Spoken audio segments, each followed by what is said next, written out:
In a dark cave, a character triumphantly claims possession of a weapon, while another laments the loss of their clan leader.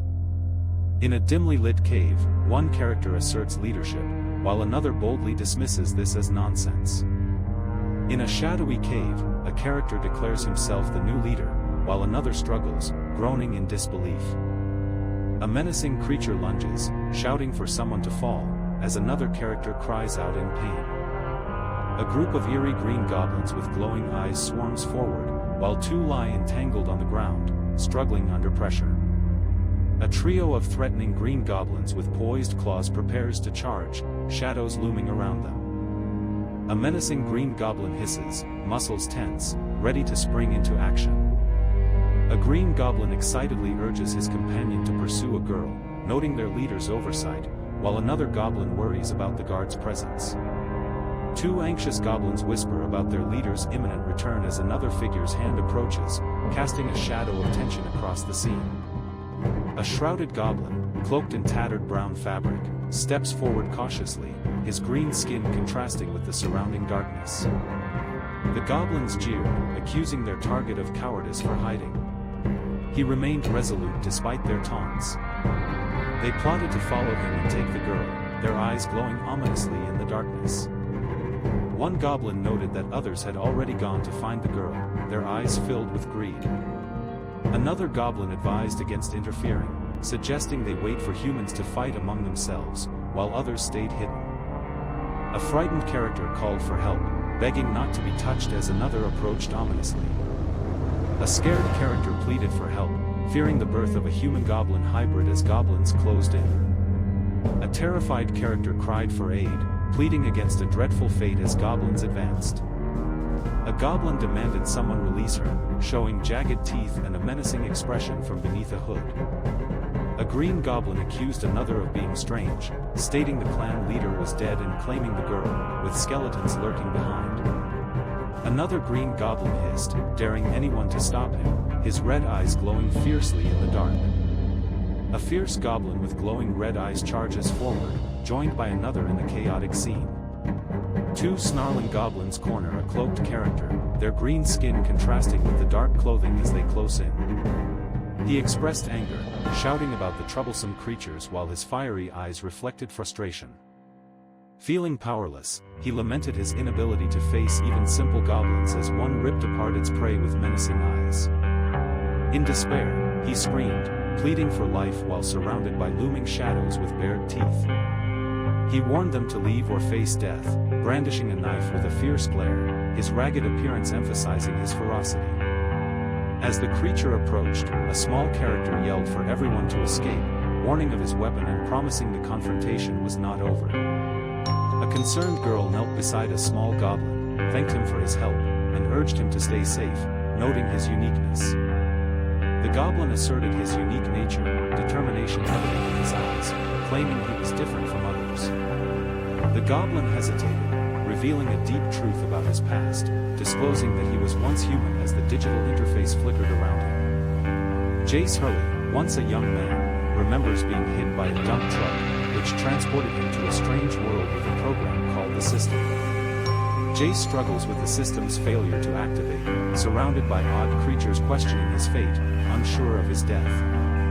Jace thinks about the system's function, mentioning he stayed busy and gained insights into this world through a girl. A radiant character, embodying divine energy, towers over a dark-haired girl engaging with a mysterious artifact, hinting at a clash of magical beings. A formidable dragon overshadows a partly clothed character, as the girl claims humans have secured their place on the continent. He contemplates his reincarnation as a goblin, the weakest and most despised creature, while surrounded by a horde of goblins. Jace Hurley considers his low stats, realizing that even weak goblins could defeat him, yet he thinks of ways to improve his situation. A goblin observes a girl as she suggests humans should mate with goblins to have offspring, hinting at a bizarre plan. Goblin characters grunt as they gather, discussing the need to mate continuously to build strength and prospering for reproduction. She reassured her friend, explaining that after their time together, it seemed she no longer wanted to live with the other goblins. She promised to inform the knights of his bravery, believing they would reward him and allow him to reside in the village. He acknowledged the reason, deciding to maintain their position until the humans arrived to help, while he evaluated how to meet the demands. Frustrated, he warned about the Goblin's return, his eyes showing urgency in the situation. She suggested they find a hiding place, and he agreed, glancing back nervously as if danger was near. She ran towards him determined, fear in her eyes, as he emerged cautiously from behind large rocks. The creature with glowing red eyes announced the arrival of humans, claiming he would become invincible if he grew stronger. Surprised, the green-skinned creature with sharp nose questioned the presence of humans, excitement lighting up his eyes. Excitedly, he noted the possibility of people coming to rescue the green creature lying on the ground, while she, hiding behind a rock, asked if it was true. She explained it must be the sacred army, urging them to go, and he followed closely behind them. He charged forward, surrounded by the power of the sacred army, dashing past figures emerging from the darkness. Frustrated, he turned, his torn uniform visible, and cursed those responsible, gripping the sword tightly as his cape rustled. Standing in awe, he questioned the immense strength of the warrior before him, wondering if he was truly human. An excited girl called to her guild master, while a surprised goblin watched the unexpected scene unfold. In shock, he shouted upon realizing someone handled a challenge effortlessly, while a small goblin remarked, "He made it look easy." He shouted a warning, urging a pink-haired girl to be cautious, as she stumbled back, narrowly avoiding the knight's fierce attack. Expressing confusion, he believed the man was there to help, while the goblin wondered if it was too dark to see and mistakenly thought the girl was a goblin. Standing in shining armor, he was surprised the girl avoided his attack, feeling insulted by her agility as they huddled in the shadows. Trembling and desperate, Kalia shouted for the guild master, her voice urgent amidst the chaos. He confidently told her to be quiet, insisting he recognized her, his expression a mix of irritation and determination. He mentioned she might be tainted and suggested she confess her sins to the Holy Mother, leaving her surprised and vulnerable. She pleaded with the guild master, explaining that the goblins had captured her but did not harm her. Kneeling on the ground, she stated he protected her while the goblin silently observed, his expression unreadable. He expressed disbelief in her story, suggesting the goblins deserved to die as she crouched behind him. She urged her companion to help her escape as they found a way out, eager to leave the danger behind. A warrior raised his sword, insulting a creature below, who exclaimed surprise at the sudden encounter. As a voice called for Roddle to wait, a warrior prepared for battle hesitated, while a small creature watched from a protective circle. A mysterious character with flowing hair and elegant attire held a glowing orb, curious about the unusual goblin nearby. He called for Saint Evely as a desperate figure crawled toward him, with a glowing orb close to the mysterious goblin. A distressed girl reached out for help while a stern knight stood beside her, observing the situation attentively. A goblin wielding a sword materializes amid swirling energy, as a girl clings to a knight, inquiring if it can understand her. A startled goblin, named Evely from the sacred temple, emerges, while another character declares that she is their sole hope for escape. With determination, Evely asserts he can accomplish the task, his eyes reflecting his resolve amid a dramatic energy burst. Evely, revealing his past as human, pleads to join the two women, explaining an accident turned him into a goblin. She smiles, acknowledging he's more intelligent than typical goblins, and he notes this goblin might be a gift from the Holy Mother. She recalls how he protected her from other goblins and offered her food, acknowledging his kindness. The group decides to take him with them, planning to determine his fate after further assessment, while a character looks on eagerly. She questions the goblin's opinion, her confident smile evident, as her long hair glows softly in the dim light. The goblin eagerly asks to join her, his eyes filled with hope and anticipation as he leans forward. He feels relieved to find someone who listens, determined to escape as he breaks free from his confines. He led the group, urging them to move forward, as an elf woman quietly agreed and a small green creature observed from the shadows. Expressing gratitude, he promised to repay the favor eventually, while the elf woman, in vibrant attire, walked ahead, followed by the small green creature and others. He smiled knowingly, responding confidently with a simple, of course, hinting at something deeper. In a tense moment, a warrior menacingly gripped his sword near a frightened girl, her vulnerability stark against the dark, blood-splattered scene. As the ground shook ominously, an anxious goblin edged backward toward a tall figure with long hair, sensing a tense foreboding. An anxious goblin noticed the fallen girl, realizing with dread the danger as blood pooled around her, tension punctuated by the sound and thud. A girl in a flowing white garment stared ominously, stating she would be waiting, while a terrified goblin cowered below, visibly shaken by her presence. A week later, the bell tolled loudly in the quaint town, as 3 figures walked beneath its tower, seemingly unconcerned by its ringing. An urgent figure announced that goblins had launched an attack on Brighton, causing concern among the gathered crowd. With a shocked expression, he exclaimed that those wicked creatures had killed 30 of their own. A group declares the creatures as vile adversaries, demanding vengeance and stating their enmity. He confidently announces the Sacred Army's victory over the goblins, claiming the debt settled. As she walks, she encourages others to continue praying wholeheartedly. She raises her arms, proclaiming the temple as their guiding light, while the crowd chants supportively for the Sacred Army.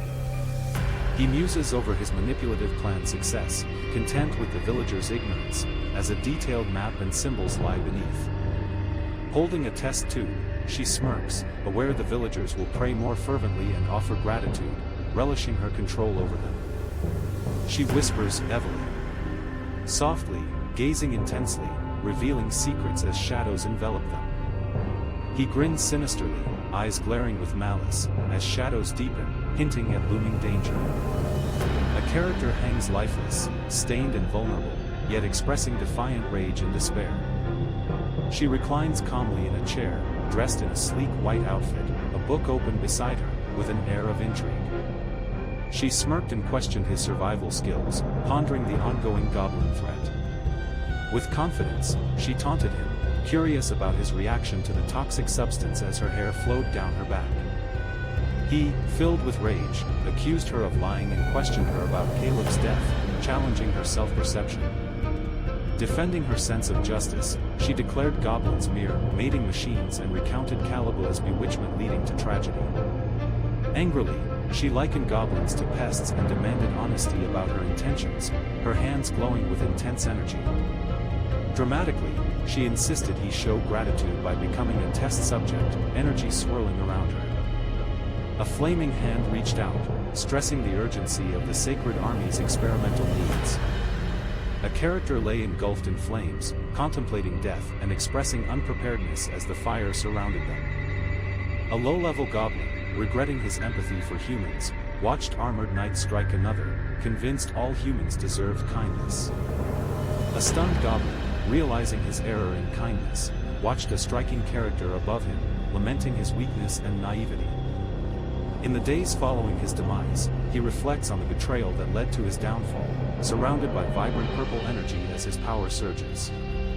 As he descends, he vows to break their bones and drain their blood, consumed by rage and vengeance in a world stained with blood. He questions his own survival, longing for another chance at life while floating in a starry void. A message appears, welcoming him to a goblin's life, explaining his death was a result of human cruelty and offering a chance to restart his journey. He learns that death was necessary to trigger the reincarnation system, understanding the seriousness of his new situation as the screen glows around him. The system can revive him, but he dreads returning as a low-level goblin, his expression filled with determination. He considers the meanings of yes and no, as a ghostly character explains that choosing to forget will erase both the past and his memories. He ponders this question, wondering if losing his memories will also erase a week from his past. A knowing smirk appears as he feels a surge of determination, vowing to seek revenge against Roddle and Evely. With fierce determination, he declares he will come for them, energy surrounding him, creating an electrifying aura. The character's fierce red eyes glow as they prepare for teleportation to the Goblin Den. With confidence, the character strides forward, noting the slightly daunting atmosphere as blue text welcomes them to the upcoming journey. Acknowledging the warning about the Sacred Army's approach, the character realizes the need to stay vigilant. Curious and eager, the character questions the system about its capabilities, discovering the game rules that stress the importance of decisions in a goblin's life. The character, with a sly grin, realizes the ability to make predictions, feeling empowered by this new knowledge in the digital realm. With determination, he raises his hand to declare the start of the game, surrounded by the digital ambience of the dark cave. Observing the quest starting point with a determined look, he feels anxious about the challenges ahead in the digital cave. Pensively, he considers limited choices and doubts their chances against Roddle, believing escape is his only viable option. A focused goblin taps a screen displaying a warning to unite against Roddle's group, pondering strategy to earn points and ambush the Sacred Army. Reflecting on the mistake of challenging the Sacred Army to a deadly duel, the goblin realizes he underestimated his power, while a notification shows he earned 10 points. He realizes survival requires more than a goblin group, though he has earned some points. He declares his intention to visit the marketplace, ready for the challenges ahead. He observes impressive weapons, amazed, but acknowledges he lacks points to purchase them. He admires the light dagger for its 10% boost in speed and strength and envisions its battle potential. He calls out to the system, frustrated, searching for Calera and feeling lost without her. He reflects on how the storyline changes with each game, while Calera enjoys life in her village, unaware of upcoming risks. He realizes he has kept his promise in some way and, with a sly smile, decides nothing prevents him from advancing. He boldly declares his intent to survive, running down a narrow path, confident it won't be heavily guarded. He expresses disgust at the goblins, while his companion encourages him, calling it an easy task. He listens intently, hearing voices, his expression serious and focused. He observes goblins sneaking through the passage, confident in his ability to defeat them, while another warns about the order to kill any escaping girls. He grips his sword tightly, furious about the betrayal among goblins, and declares that they would kill someone like him for power. Bracing himself for the upcoming challenge, he feels a sharp pinch and prepares with a determined, "Here goes." A girl from Brighton shouts for help, claiming a goblin took her, while two men whisper about the reward for silencing her. A shadowy character stands in a cave, gripping a knife and moving stealthily, aware of the tense atmosphere. A member of the Sacred Army encourages someone to come out, reassuring them not to be afraid, while appearing injured and desperate. With fierce determination, he challenges humans, declaring the start of his revenge journey, wildness evident in his eyes. He urgently commands his companion to take action against the girl, advancing with intent, each step echoing ominously. Swiftly evading an attack, he gasps in confusion, "What's going on?" as the shadowy character looms threateningly. He pushes away the goblin, stunned and questioning if it really is a goblin, as the creature lunges back with a fierce glare. He breathes heavily, bleeding from a wound, surprised the creature speaks human language. He begs for his life, standing before an imposing character, seeking mercy and a chance to escape. Frantically, he shows a pocket watch with a picture of his wife and daughter, expressing urgency as they await his return. He explains he was just following orders while facing a hooded figure, who stands with a drawn sword, increasing tension. Offering a bag of gold coins and promising a sweet girl, he pleads as the hooded figure listens, tension lingering. A character, grinning wildly, rushes forward with a dagger, claiming their plan succeeded and prepares to attack, shouting at the creature. A cloaked figure swiftly maneuvers past a warrior, dagger poised to strike, highlighting the decisive moment of action. Roddle declares their arrival with an intense gaze, urgency filling the moment. Roddle grips his garment, hinting at a future meeting. He walks forward, tapping each step with determination, as he and Evely prepare for what lies ahead. Roddle taps the ground with resolve as Evely observes two fallen characters checking on a wounded ally. He questions the chaos around them, while a character beside him stands poised for the next challenge.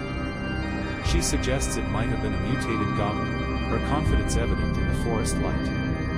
Agreeing with determination, he insists they cannot allow such a threat to remain. Frustrated, he curses his companions for failing to handle even a mutated goblin. She whispers that a mutated goblin sounds exciting, intrigued by the challenge.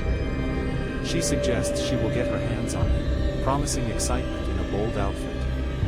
Breathing heavily, he sits with a sword beside him, relieved to have made it. Biting into an apple, he declares his intent to show humans the consequences of their disdain for goblins, planning to grow their numbers. With a sinister look and bandaged hand, he vows to make men regret their actions toward women, as dark figures loom behind him. He wondered aloud if Rado and his group were still after him, his hood obscuring his face.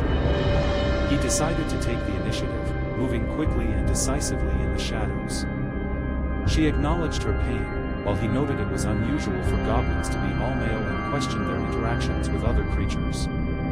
She begged not to be harmed, explaining her purpose was to collect water, as he watched her closely. He expressed surprise at her ability to speak in full sentences, showing a mix of intrigue and disbelief. He found it intriguing that a male goblin could become the god of goblins by breeding with a female. He hesitated, asking if he could, while she showed uncertainty but also curiosity. She expressed fear of punishment from the clan leader and pleaded for understanding, apologizing repeatedly. He reassured her, advising her not to cry, and mentioned that Rodel and his group would hear her. She eagerly asked if he could speak, and he confirmed that he could. In the moonlight, the goblin nervously thanked the kind stranger and shared the abuse he had suffered. The stranger offered to take him to his village. A hooded character looked startled, as if faced with an unexpected revelation. Mischievously, a hooded character grabbed his companion, mentioning a nearby goblin village. He remarked it wasn't the best time for intimacy but wanted to stay hidden. With flushed cheeks, she felt a gentle grip on her shoulder, creating an intimate moment. Eagerly, she agreed to guide him, her hands clasped in anticipation. He grinned slyly, speaking of plans to recruit followers. She responded eagerly, ready to guide him further. In a dim forest, two goblins lurked near their tents, one grunting as they prepared for the night. In the shadowy forest, goblins questioned another's clothing, while a curious figure noted he had never seen such a sight. With determination, he observed the village's dense population, as a goblin nearby acknowledged it as a promising start. Expressing a desire to join the goblin tribe, he insisted on meeting their leader. Two goblins eagerly led him along. The goblins, armed with spears, angrily demand that the outsider be captured and taken to their leader. A goblin with sharp teeth insists that the outsider poses no threat. Under the moonlight, two cloaked figures reveal themselves, grinning as they approach a curious goblin. A hooded character watches as a skeletal leader, adorned with skulls, makes his way toward them. In a moonlit forest, a DTG goblin with a skeletal face and skulls prepares for battle, considering the nearby disturbance. He realizes a formidable goblin's unexpected presence. Tension rises as the imposing character demands to know the outsider's reason for being there, while another defends bringing him. With a sinister grin, a creature agrees, commanding the outsider's death and consumption. Excited goblins cheer, one exclaims, "Finally, some meat," while another urges, "Eat him. Gobble him up." The atmosphere fills with dark enthusiasm. A determined hooded figure shouts for acceptance, claiming he can forge weapons and help them grow stronger. A menacing character with an eerie green complexion and fierce red eyes urged others to wait by raising a hand. A shadowy character leaned closer to the menacing figure, asking what weapons could be made and sensed sincerity in the response. He contemplated finding iron ores to craft simple weapons, promising to create even better ones given time. She noted that the high priest could speak in complete sentences, suggesting that as goblins grew smarter, they could defeat other magical creatures or humans. He declared that with weapons, they wouldn't fear humans anymore, while another suggested enjoying meat and breeding with elves. He demanded 3 days to find iron ore and create a weapon, warning that failure would mean death. As she gasped in horror, the goblin ominously declared her fate while she crouched in fear, surrounded by the dark forest. The goblin clutched a staff as he approached the tent, with other goblins following ominously, their twisted forms creeping through the dark space. She lamented how the clan leader was ruthless enough to eliminate his own kind, while he expressed uncertainty about confronting him and planned to stall. She readied her spear, leading a group of determined goblins toward the glowing moon, unaware of the looming dangers in the forest. She urged her companions to slow down, feeling exhausted after the day's walk, expressing doubts about her ability to continue. A goblin shouted insults at a woman on the ground, while another goblin hit her, causing her to cry out and plead for them to stop. Another goblin struck the woman, who clutched her head in despair, as a goblin taunted her, insisting she brought this on herself. With a groan of pain, a woman was slammed by a goblin's fist. Another goblin scolded her for interfering, warning her not to start trouble. He told her he had already explained what iron ore looks like, saying she must go to the valley to find one. Brandishing a glimmering sword menacingly, he threatened her, saying she must act or face death. He threatened them, urging them to hurry. In the background, a hooded figure and creatures awaited their leader's decision. He acknowledged the danger, noting even if he made the high priest a weapon, his fate was certain. He contemplated that any male goblin breeding with a female goblin would become the god of goblins, suggesting the time to act was near. Gabby wept on the ground, covering her face, while a shadowy figure nearby urged her to stop crying. Gabby listens as the hooded character promises protection, assuring her safety and care while questioning the sincerity of his words. He insists on his sincerity but admits they are too weak and need Gabby's assistance to become stronger. Confused and worried, Gabby wonders how she can help, showing a mix of vulnerability and determination. He playfully urges her to lean closer, combining flirtation with sincerity in their intimate setting. Shyly, she bites her finger and blushes, questioning his reassurance, admitting her inexperience. With a sly smile, he reassures her, asking if she desires him, as shadows create a tense atmosphere around them. He gives her a soft kiss, sensing her shiver in the twilight, deepening their connection. Blushing, she insists on making him stronger, expressing her desire to have his children, revealing her deep feelings. She blushes again, expressing excitement about having 7 children with Gabby, feeling happiness as her level cap increases. With confidence, he boasts about leveling up and becoming more muscular, believing it improves his chances against the high priest. He leaned closer, promising to protect her forever. She responded warmly, showing affection and trust.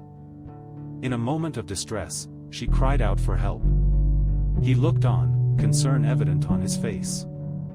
A monstrous wolf emerged from the shadows. Its red eyes glowed menacingly as he warned of the beast's presence. An orc triumphantly held an iron ore. A startled young man realized they had stumbled into a troublesome situation. Jace waited nervously as his pink-haired companion cautioned him to be careful, both feeling the tension of the darkened forest. Jace ran in fear as a massive beast growled behind him, jaws wide open, ready to strike. A fierce battle unfolded as a massive beast attacked. A green creature screamed in terror, amplifying the chaos. A confident character with sharp eyes stood before a trembling green creature, demanding with a smirk for it to hand over its possession. A frightened green creature raised a large rock high, eyes wide with panic, bracing for what came next. A confident young man with pointed ears and wild hair grinned, suggesting they continue searching for more treasures, promising to craft weapons for everyone upon returning to the village. He expressed surprise at the successful feat, while a cloaked character with bandaged hands considered the potential usefulness of the strange creature. Proudly, he demonstrated the power of an iron spear to a group of goblins who looked on, astonished and somewhat fearful. Having slain the wolf with an iron spear, he saved the goblins, who were amazed by his weapon-forging skills and noted that an iron spear was far superior to a stone one. Standing confidently with his iron spear, he offered it to the excited goblins, who eagerly agreed to receive the weapon.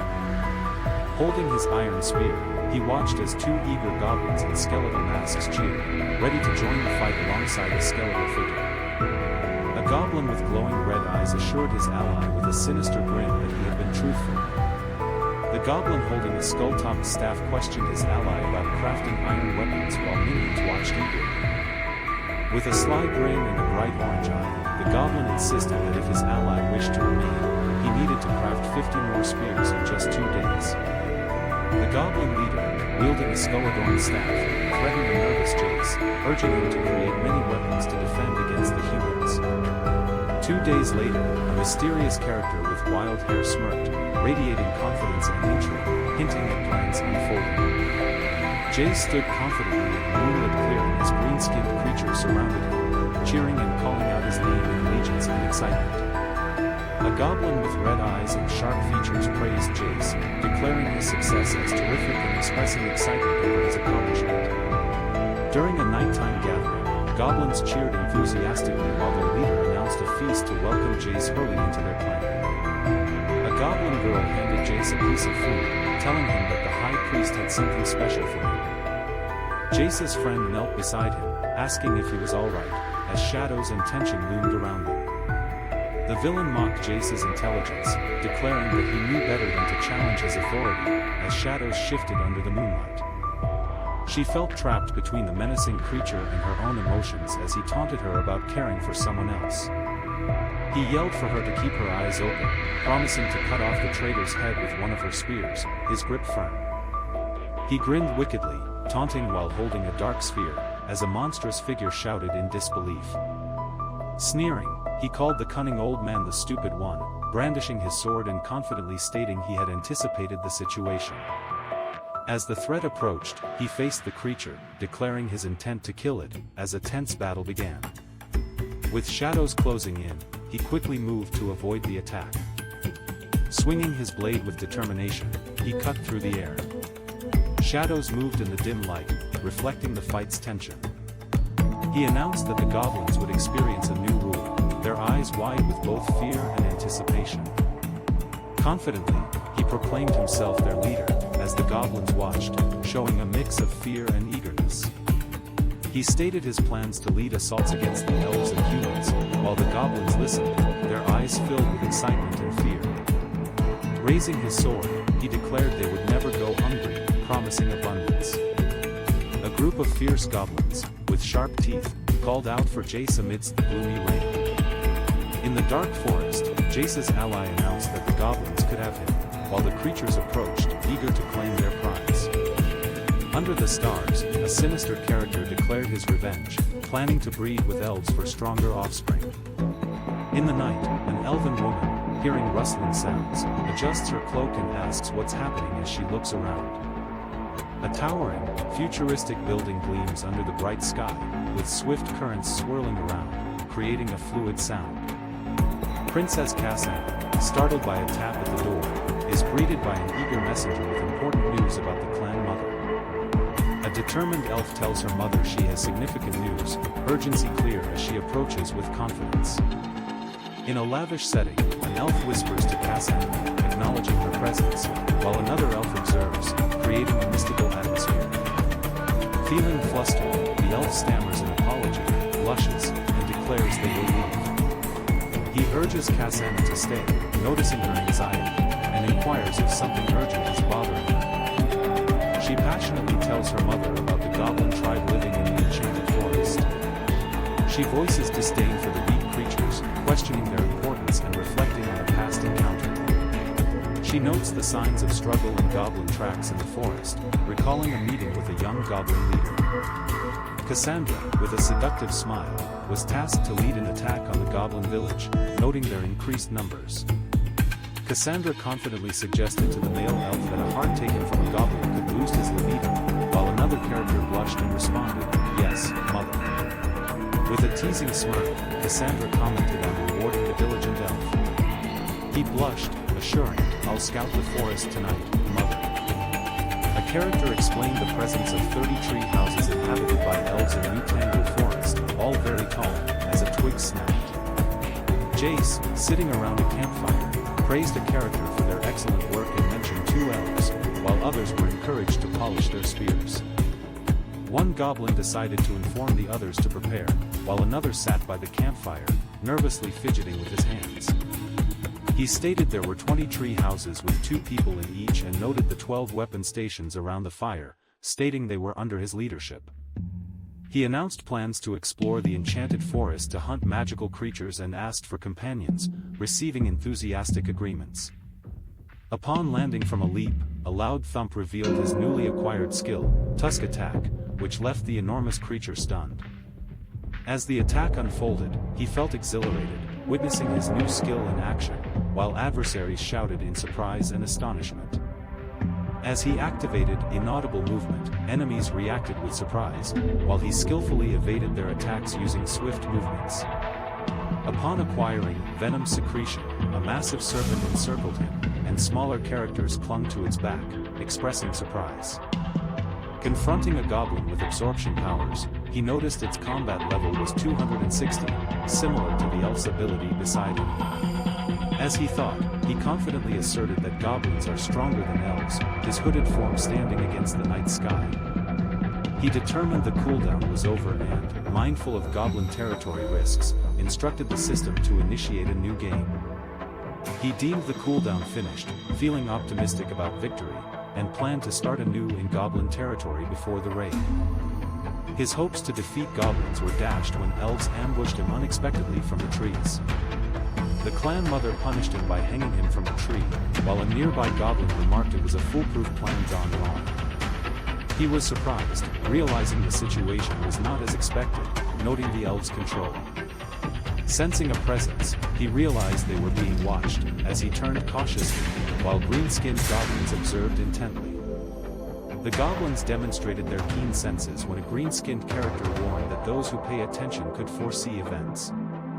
He suddenly claimed victory, realizing he had discovered something significant, while shadows moved around him. He cautioned that the goblins were planning a raid, mentioning the rapid changes. She agreed and urged him to inform her. She quickly fled, feeling the threat as a shadowy hand reached out, seeking to escape. She collapsed, growing weaker as chaos surrounded her. Jace praised her aim, realizing she was a girl. Lying on the ground, she felt disoriented, wondering if she had been drugged as someone approached, tapping their foot. He smirked, considering it easier than anticipated.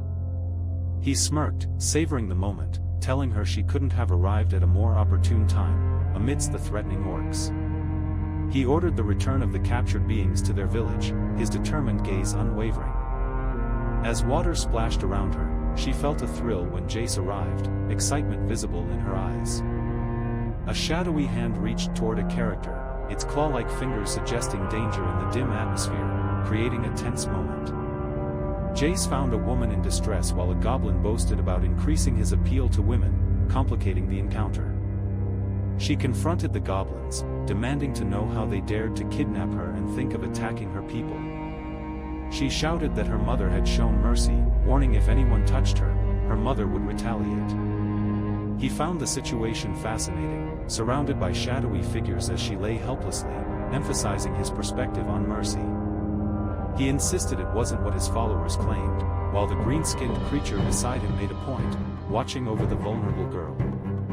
She accused him of endangering everyone, while he lamented the connection to his mother, burdened by harsh truths about the elves. He announced his plan to lead his group into enemy territory that night, while a girl sat on the ground, looking concerned, surrounded by intimidating figures. He urged his companions to share the other dead elves with the others, reminding them to absorb their skills as the girl winced. He smiled, addressing someone unseen, with a look that suggested mischief and menace, saying, "As for you."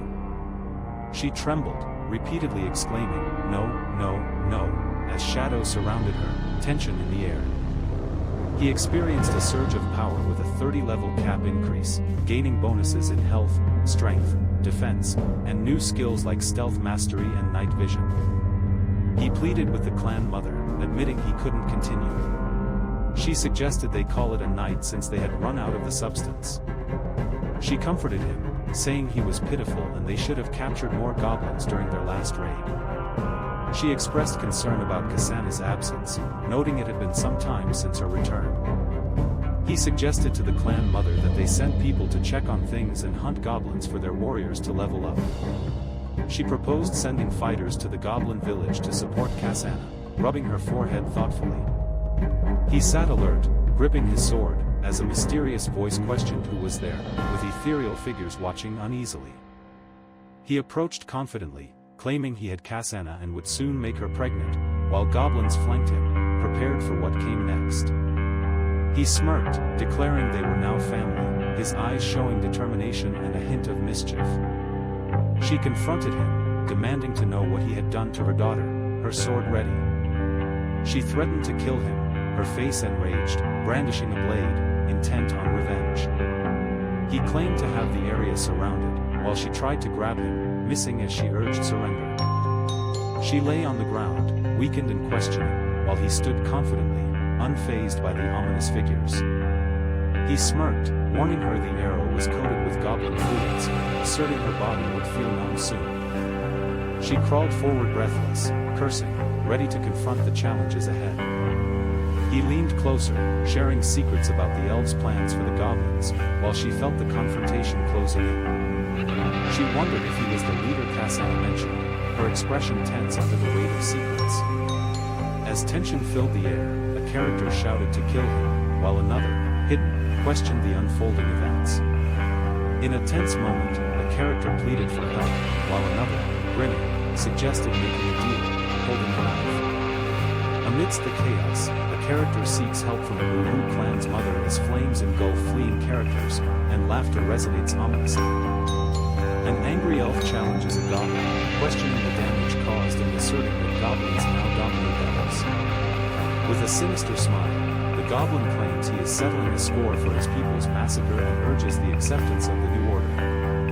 He mentions needing more warriors and stresses the significance of their people's lives while a woman listens, her sword gleaming in the dim light. Surrounded by chaos and distress, the woman feels overwhelmed as goblins, with threatening and hungry expressions, approach. Desperately, she pleads with him not to harm her children. He, holding a knife, demands her compliance, and she vows to do anything. On the ground, she promises to stay with her children and offer them love as he menacingly stands nearby. Cassandra, with tears, comforts her friend, expressing regret for underestimating the goblin's power during the vulnerable moment. In a tense situation, Cassandra weeps while goblins encircle her and others, exposing their grim reality. They have made it to sustain their lineage. In a captive village, a character remembers feeling trapped while two women weep, one crying out for her mother. He warned her to wait for her babies, promising to bring food 3 times daily, but threatened to end her life if she disobeyed. She refused finally, expressing concern. Another woman, distressed, pleaded to be allowed to care for the children. They interacted joyfully, with one woman laughing as children and tiny creatures reached for her, creating a lively scene. He pondered thoughtfully whether it was a characteristic trait, while the name Jace lingered in the air. Feeling worried, he doubted his ability to manage everything, while she playfully suggested leaving the young elves to him. Reflecting on the future, he considered how the young elves could become valuable assets as they matured, while one elf approached him energetically. He contemplated checking the stats after mating with the clan mother, noting an increase in level cap and a boost in health, strength, and defense. He wondered if he had reached the level cap, noting his increased health, strength, and defense with satisfaction. Reflecting on his growth, he realized he had become stronger by blending with powerful creatures and decided to visit to prove his strength. 2 weeks later, he stood in a serene landscape, observing cages with various creatures and feeling a mix of excitement and anticipation. In a cage, one woman expressed disgust at a baby creature, while another sat nearby, both dismayed by the situation.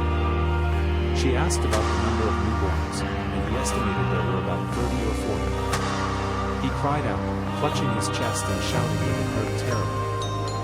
Kasana struggled on the ground, tears streaming as she gasped, insisting she couldn't continue, despite her companions urging her to push. A character cried for help, emphasizing Kasana's inexperience and expressing concern for her safety. Amid tension, one character instructed to hold her legs, while another confirmed with an okay during the rescue. A woman in labor pleaded for help, and one character insisted he knew how to assist, while another rejected the offer. He argued back with determination, declaring, "Shut up. It's my baby too," showing his commitment. He wiped his hands and reassured, stating she's okay now, conveying relief. Confidently, he reassured her that saving the girl wasn't difficult, while she admired him as awesome, surrounded by cheering friends. He turned away, telling her to release him, while she held her top nervously, tension in the air. She called for help as two green-skinned creatures pulled at her, one demanding to be first, creating a tense atmosphere. A character stood firm, reminding others of earlier instructions, as two green-skinned creatures struggled on the floor, one collapsing beside a woman. He warned that disobedience would result in death, his intense gaze and fierce expression showing his determination to be taken seriously. He announced that from that day on, each elf would receive double the fruit, while a defeated creature lay at his feet, confirming with a simple, yes. She noted his difference from others, and he responded that he would act according to his beliefs and be treated better in return. He began his journey, breaking through the elves' defenses, causing them to face stronger goblins, and seeking revenge on Rodel and Evli. Determined, he planned to eliminate Rodel and others from the Blade Guild, leading a brutal attack in Brighton while waiting for the right moment to strike. He reflected by the campfire, surprised at how quickly he tracked his targets, pondering that while he might match Rodel, dealing with his allies could be challenging. He thought it wouldn't be difficult to kill Rodel, motivated by the message to target Rodel and the Blade Guild, aiming for a rating boost. He found Rodel alone and prepared to act, but Rodel's master, the Saint of Swords, appeared just in time. The Saint of Swords saved him, leading the Blade Guild back to the capital and never returning. He nervously faced the Saint of Swords, urging his group to track down their target quickly. He informed Gabby of the plan and urged her to listen carefully. She questioned his sanity, warning that humans would be dangerous. He expressed his need for revenge against his enemy, while she offered her stealth skills to help them travel undetected. Surprised by her concern, he learned she cared for him. She worried other models might abandon him if he died. She smiled, telling him her children felt safe with him, reminding him of her skills as the clan mother. He assured them he wouldn't be long and walked away, while the women waved goodbye with playful yet concerned expressions. As soldiers marched through Brighton, leaves danced in the wind, highlighting the peaceful town despite their presence. A cloaked character stood against a wall, arms crossed, cautiously pondering the Saint of Swords' arrival in town. A cloaked character walks, reflecting on their search, admitting there's no news about the elusive person. The cloaked character stops at a market stall, tapping his foot, as the vendor offers apples, sensing something wrong. Nearby adventurers gather at a notice board, eager to learn about Brighton's adventure team's rankings, while a cloaked character with piercing eyes contemplates. The Blade Guild claims the top spot, and a cloaked character sneers at the mention of a rival's growing strength, feeling a challenge. Determined, the cloaked character walks away, thinking more clues are needed soon, or the revenge plan will be abandoned. A cheerful character invites others for drinks, saying it's his treat, while two shadowy figures walk past a quaint building, sensing mystery. Recognizing a familiar voice, he smirks, thinking it's quite the coincidence, his dark hood casting a shadow over his face. He gulps down a drink, excitedly calling for Rotel, as a mysterious character watches from the shadows. Joyfully, he shares relief that Rodel arrived in time to help defeat the four-handed ape, while others in the tavern listen and laugh. He smirks, suggesting that taking down a four-handed ape isn't much to boast about, while sipping from a frothy mug. He told the other that he and his Persian guild could leave, while a companion watched, amused by the outburst. He stated he wasn't afraid to fight, as armored characters around the table prepared for a brawl. He wiped a tankard while discussing Dragon Island's mating season, mentioning dragons stealing livestock and suggesting hunting them. He questioned the presence of dragons in shock while sipping from a wooden tankard, his green scales visible beneath his hood. He worried about the danger to Brighton if the creatures attacked and the king didn't send help. He expressed concern about facing challenges alone, warning of dark days, while another dismissed the danger, saying there were only a few dragons to fear. He assured everyone of his honesty, while another mentioned his master, explaining plans to hunt new performers and ensure the guild's return to the capital. He claimed confidently they had nothing to fear with the Saint of Swords on their side, while another doubted him, asserting it was nonsense and believing their plan would make Rodel the hero of Brighton. He proposed a celebration for the Saint of Swords' arrival, declaring drinks were on him in advance of their victory. He thought this could be his chance as he smacked a coin on the table, while others chatted excitedly in the background. He called out to a cloaked character leaving, urging them not to miss drinks, gesturing an invitation. The cloaked character declined with a smirk, saying it wasn't the right day, promising there would be plenty of chances. A nobleman, frowning with annoyance, passed a sneering man, noting the stranger's odd demeanor. Excitement surged as people cheered, welcoming the Saint of Swords to Brighton, with colorful confetti floating in the festive atmosphere. In a grand cathedral, a character stood, gazing at a radiant figure surrounded by awe-inspiring statues under a soft glow. He informed his master that dragons were approaching rapidly, and herdsmen no longer allowed their animals to roam, fearing imminent attacks. She, in shining armor, inquired confidently about the progress of arrangements, ready to face upcoming challenges. He mentioned that 10 crossbows, designed from a blueprint, were placed at key town locations, while she warned him against ruining things, determined to avoid embarrassment. He admired the Saint of Words, captivated by her elegance, as others wondered how to win her over, even the king was in awe. He questioned the people's presence and commanded dispersal, while his subordinate nervously affirmed the order with determination. As the dragon descended, a person warned of the danger, urging others to escape as cries of fear echoed. When the dragon approached, he growled, while she held her sword, realizing it was a scout. He smirked, aware a horde was near, and told Podale to gather his men for the threat. Urgent footsteps were heard as his companion, filled with dread, informed him of a dragon encounter, asking Jace about their next move. He stood on the rock, confident, while goblins around him grunted, ready for battle. Ominous growls resonated as dark figures flew over the town, signaling chaos. The dragon's roar sent a blinding light, shocking the characters, their eyes wide in fear. As arrows flew, he told her to ready the crossbows, emphasizing clarity. She confirmed her readiness. With crossbows in place, soldiers prepared, confident soldiers shouted they were loaded, prompting another to ask if they were ready. Dark dragons roared, releasing destructive beams, with one commanding, fire. The atmosphere crackled with tension. One character exclaimed at the incredible sight, while his friend urged him to look elsewhere. Dark clouds gathered, and one character warned of danger, as another expressed a headache with shadows looming above. In disbelief, he exclaimed, while she appeared equally stunned, her eyes wide. A colossal dragon roared, its body crackling with energy, surrounded by lightning, radiating power. They shouted to fire at Frymel, the dragon mother, believing the shafts wouldn't harm her, as lightning lit the scene. In the chaos, Frymel roared, flames erupted, and a rumble echoed, lighting the sky with an explosive blaze. Characters dashed away, warning of collapse, while an explosion erupted, lighting the chaotic scene.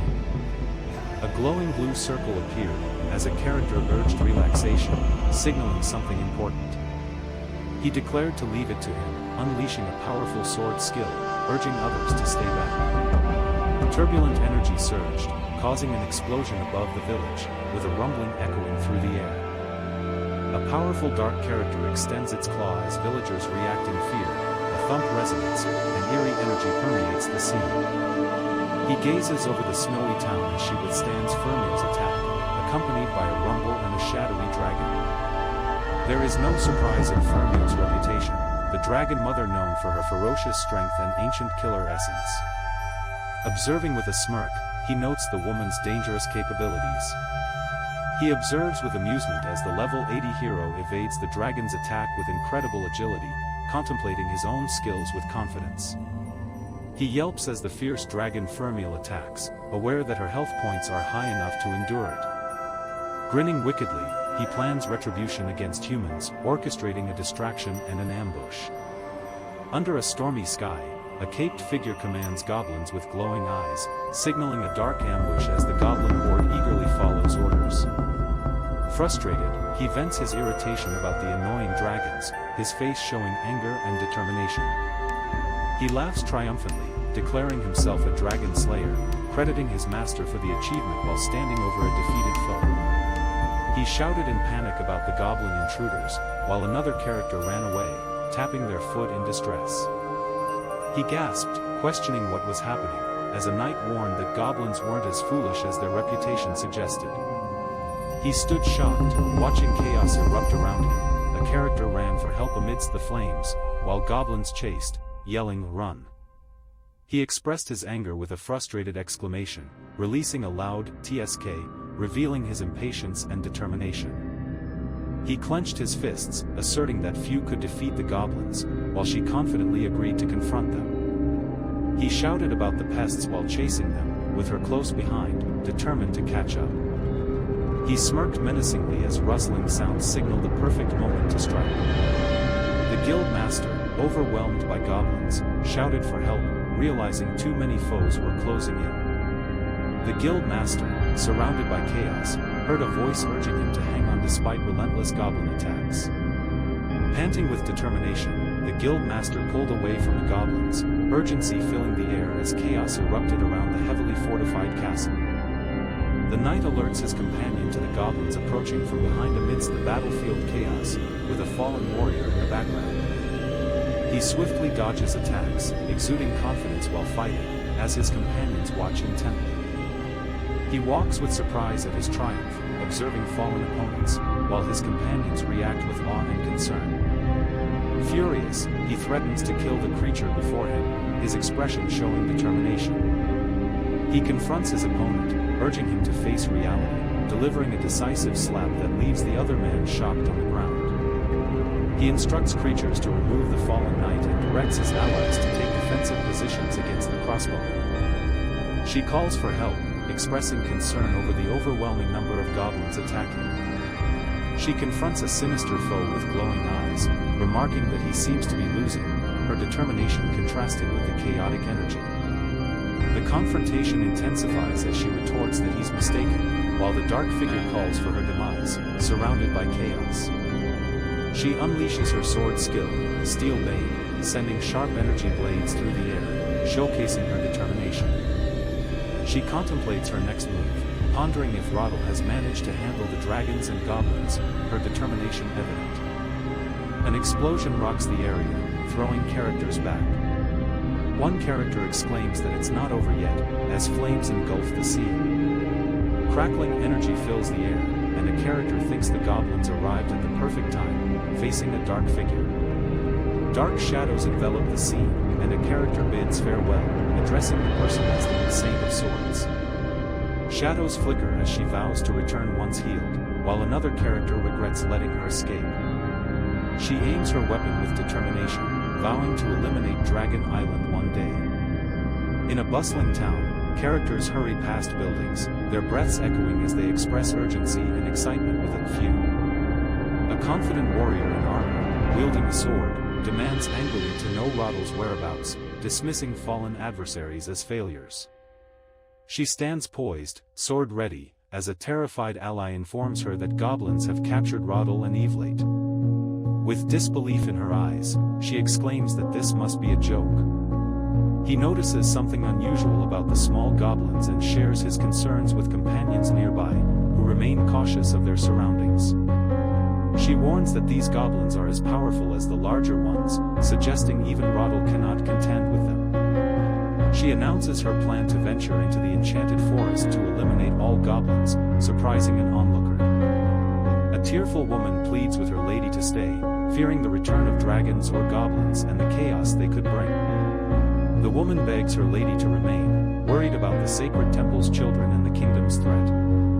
Determined, he insists on protecting the children of the sacred temple, dismissing his weakness against the goblins and the king's expectations. Excitement arises as Jace returns to the campsite, where goblins bustle, laundry sways on lines, and everyone seems eager to welcome him back. Jace returns, drawing attention as the crowd murmurs about him bringing two humans along, curiosity evident among them. Jace, with two humans, feels tension as an intimidating orc warns them not to try anything funny while they they sit on the grass. Jace and his companions gasp upon realizing the orcs have taken numerous elves captive, their concern growing amidst the scenic mountains. She experiences a blend of anxiety and determination, realizing a goblin hero might be present, her breath quickening with concern. He inquires if Evely feels better, noting her blush, and mentions the need for more time due to a deadly venom. He asks Evely about the effects wearing off while she sits, visibly shaken, as others express concern for her healing abilities. She nervously asks how he knows her name, while he questions her actions, highlighting her vulnerability. With a sly grin, he contemplates his actions, pondering, what am I doing? In a tense atmosphere, he looms over her, as another character watches anxiously, uncertain of the outcome. Filled with rage, he yells to stop, calling the other a son of AB*TCH. With anger, the green-skinned character demands silence, slapping the other, who cries out in pain. Full of anger, the green-skinned character accuses Colin, questioning his awareness of the consequences, warning that the Saint of Swords could annihilate his tribe. With a sly smile, the green-skinned character reveals plans involving the Saint of Swords, assuring that their tracks are covered. The green-skinned character instructs to secretly take all power from the Saint of Swords and promises the task will be completed. He threatens that if she doesn't speak, she will start losing body parts. He questions whether she enjoys keeping and torturing goblins, while she desperately reaches out. In frustration, he screams in disbelief, expressing confusion and anger at the situation. She clutches her ear, shouting in pain, while he rolls on the ground, cursing his misfortune. He cries out that they are trying to protect humans, while his hand drips with blood, emphasizing their commitment to eliminating magical beasts. He smiles, questioning if it's truly about protecting humans, while revealing his real motive of improving his guild's rank. Standing atop defeated creatures, he questions her sense of justice, realizing it hasn't stopped her from sacrificing humans. He struggles to understand his feelings, questioning how he can overcome his turmoil. With wide eyes, she anxiously questions why he knows so much about them, sweat trickling down her face. With glowing red eyes, the character declares the confrontation will end, raising a clawed hand to reveal dark intent. She pleads for Roddle's assistance, urging someone to stay away from Evely as fear grips her. Tears streaming down, she cries out, cursing someone and pleading for them to stop. In a struggle, he pleads for mercy while the green-skinned character pulls him backward, angrily calling him an animal. Overwhelmed with emotion, she recalls Evely's words, breathlessly telling him to hold on as they're just getting started. He leans closer, whispering smugly that he plans to make Roddle watch, causing her to gasp in shock. Standing in the shadows, he warns that the goblins will have their way with her, eyes glowing with intent. He insists it's his turn to keep watch, though the boss cautioned against being too harsh with her. Reassuring everyone, he claims she is fine, though she hangs in a disheveled outfit, vulnerable in the dim light. He urges Evely to hold on as she lies injured on the ground, yet reassures the guild master she is all right. A woman sternly tells another to be quiet, expressing worry about Jace's apparent grudge against humans and noting their good fortune with food. Another woman remembers hearing Jace talk about revenge on humans as a character approaches with a food basket, surrounded by curious small creatures. While holding a baby, a woman expresses amazement at Jace, who is standing shirtless and thoughtful behind her, noted for being a man of his word. Blushing with nostalgia, a woman recalls an intimate night, while another observes with concern, aware of the sensitivity of the topic. A goblin excitedly informs Jace about the return of second-generation goblins from their hunt, to which Jace responds indifferently with a brief, "huh." The goblin eagerly announces their early return, while Jace observes the busy group with detachment, amid the clanking of their gear. Kaith, a level 33 goblin warrior, proudly declares his skills, mentioning snake venom and indomitable movement, as he boasts of catching up to his boss. Upon Kaith's quick return, his companions inquire about the hunt, and he pauses, appearing thoughtful before responding. Kaith explains to his companions that no beasts were found nearby, prompting them to head west, where they saw big goblins attacking a tribe. Looking serious, Keith asks about the tribe they encountered while heading west, as a muscular goblin stands before him, intrigued. Keith, observing the muscular goblin, learns about their encounter with the Blood Clan and the attacked villages marked by bloody bites. He finds the muscular goblin's fierce red eyes interesting and ponders the existence of large goblins with some frustration. Confidently, he suggests that capturing the leader and creating stronger third-generation goblins will improve their chances against humans. Triumphantly, he mocks the fool in Dreamland, asserting that goblins cannot compete with the sacred army, not even the strongest ones.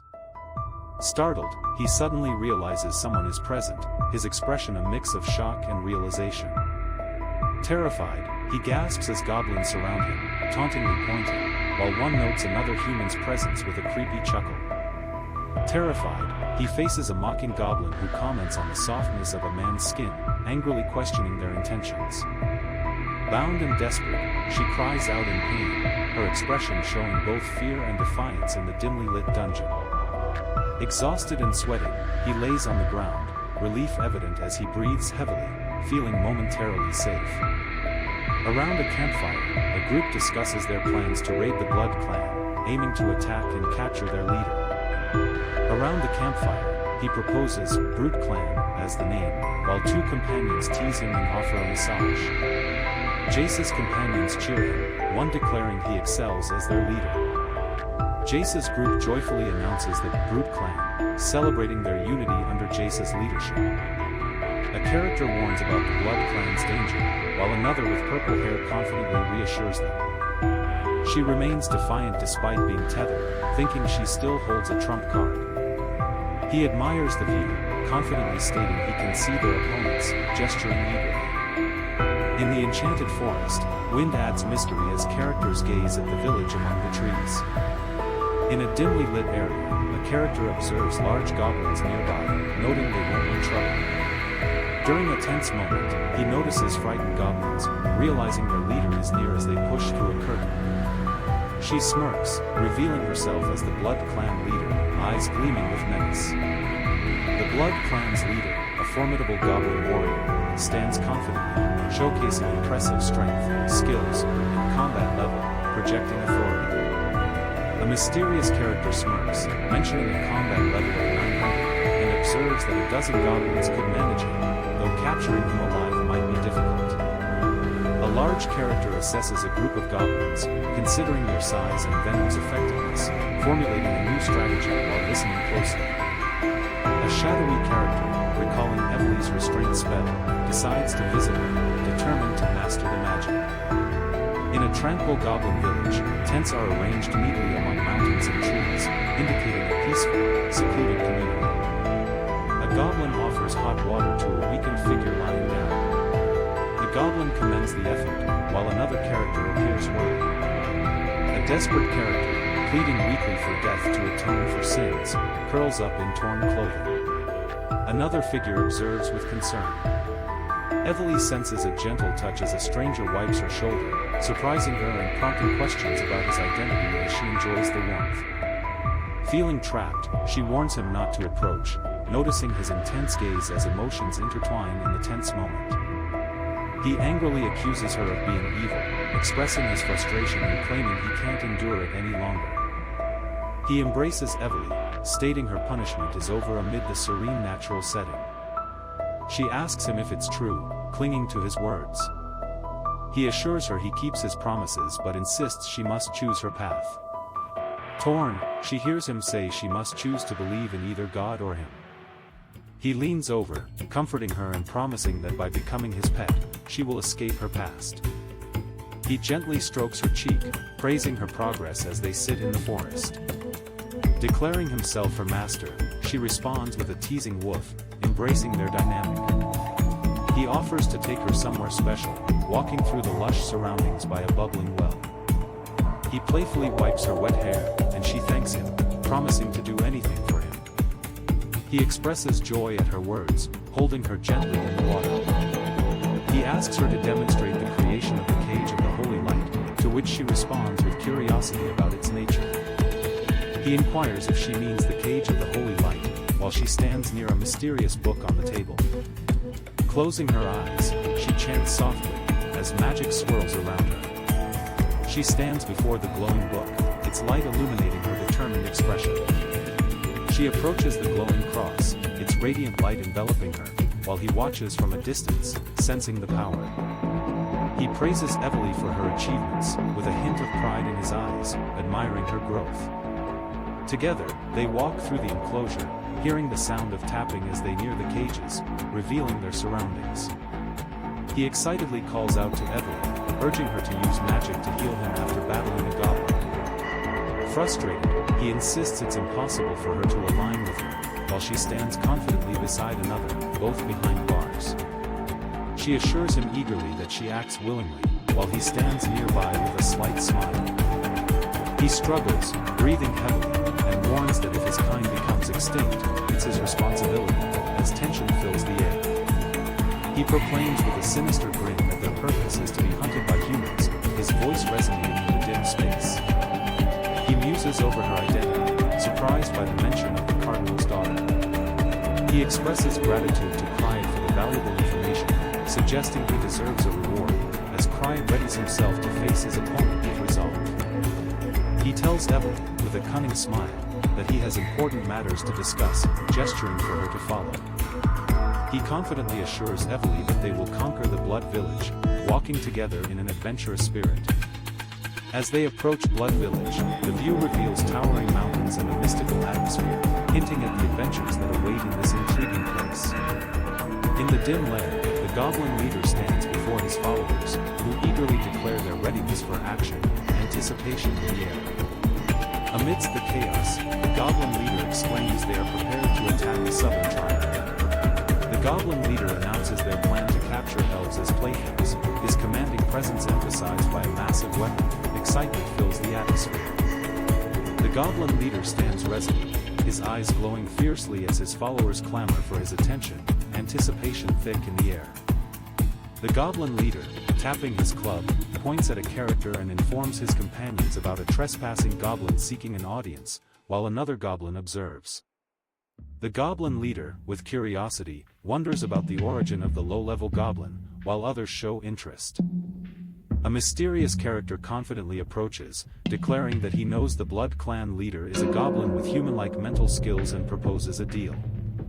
Boldly standing in the center, the character faces a crowd of goblins who accuse him of being a mutant. He confidently asserts he's simply smarter than average, surrounded by goblins whose expressions show anger and disbelief. The character straightforwardly declares he is the leader of the Brute Clan, asserting his intention to take the clan leader's position. He presents the crowd with two options, demanding submission. A foreboding atmosphere surrounds him as he stands ready to claim control. Pointing ominously at the crowd, he demands submission with a chilling ultimatum, or die. His fierce gaze evokes fear. A menacing ogre with a red face and sharp tusks stands beside a fierce leader with pointed ears, discussing the clan leader who has captured elves. A towering ogre with sharp tusks tells a cloaked character that he has good genes and invites him to follow. The ogre, with a sinister grin and sharp tusks, called the cloaked character a dumb moron, expressing contempt. He grabbed the cloaked character, yelling for silence, frustration evident in the tense atmosphere. He did not expect the cloaked character to arrive at his door, declaring that after eliminating everyone, all captured elves and humans would belong to him. The cloaked character felt fear as goblins shouted orders to their leader, demanding he crush the opponent's skull with enthusiasm. The cloaked character smirked, feeling that he was wasting his breath on a stubborn opponent. He warned that if he didn't want his opponent alive, he would have stayed silent, revealing tension in the atmosphere. A massive character charged forward, swinging a deadly curved weapon with energy, while the opponent deftly dodged, creating a dramatic clash. A massive creature let out a terrifying scream as it was struck, while another brutal character shouted to kill the enemy. A brutal character demanded vengeance for their fallen leader, shouting to eliminate the intruder as chaos unfolded. He commanded someone to come out while snapping his fingers, revealing a confident demeanor and an air of mystery surrounding him. With a sinister grin, he inquires how someone becomes invisible, as a dark character hides stealthily in the background. He explains their silent movement advantage, as menacing figures emerge, ready for action. Commanded to eliminate the Blood Clan, a dark character issues orders with fierce intent, activating a skill called Inaudible Movement. Surrounded by foes, a warrior faces overwhelming odds, expressing frustration about the enemy count while preparing to battle goblins. The cloaked character confidently walks through fallen foes, as a goblin shouts disbelief over being deceived. The cloaked character reveals the negotiation as a trick, while a panicked character insists they must escape from approaching enemies. Confronting the massive, chained figure, the cloaked character vows to kill him before fleeing, showing determination. The cloaked character asks Evely, with an intense gaze, standing firm against the looming figure, determined despite the charged atmosphere. She gazes intensely, touches the chain on her neck, and declares awareness of the cage of the holy light, implying a deeper conflict. He stands shocked, staring at the massive figure in the cage, exclaiming disbelief at the scene, as a powerful force slams down. He couldn't believe his eyes, realizing it was light magic, inaccessible to goblins. She called to him, while he praised her, suggesting that embracing evil would strengthen her, hinting at a reward upon their return.